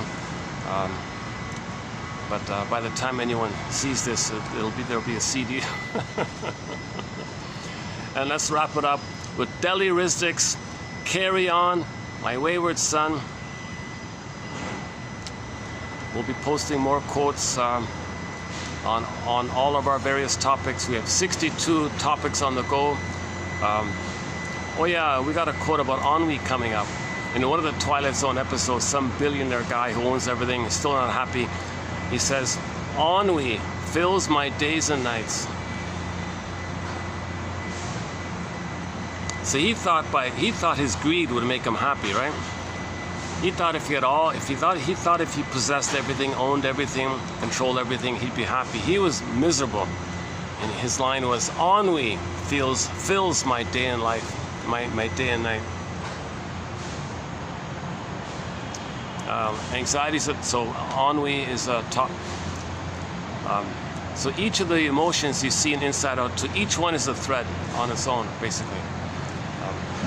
So I mentioned earlier psychological interpretations of myths and fairy tales, psychologically minded TV show and film quotes. Okay, the body bears the burden one. Okay, projective identification of the aggressor. So the splitting one's key one, the issue of symbiosis, and it goes on and on. Passive aggressiveness is in there. Then of course narcissism is in there. The BPD pattern is in there. The bully pattern, of course.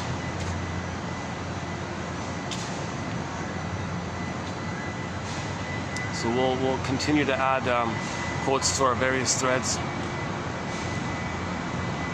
And I'll see you in part 11. I'll see you in 29:11. Thanks very much. Carry on, wayward son. I'll see you in 29:11. For the love of narrative medicine. Thanks very much. Hit the play button. Pavlov's Dog, and then Deli Rizdik's Carry On, Wayward Son. For the love of narrative medicine. See you next time. I gotta find a new ending here. See you next time. We'll continue with the Maiden King one, and we'll continue with the Twilight Zone quotes. You're the master of your own fate. That was the main line, right? And I highly recommend spending some time on the third one down on this list, the one about the whitewashing.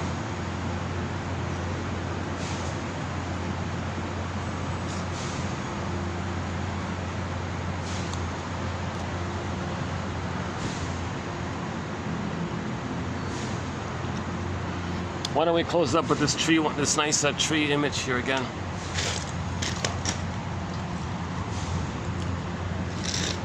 Oops. All right. Let's close up here then.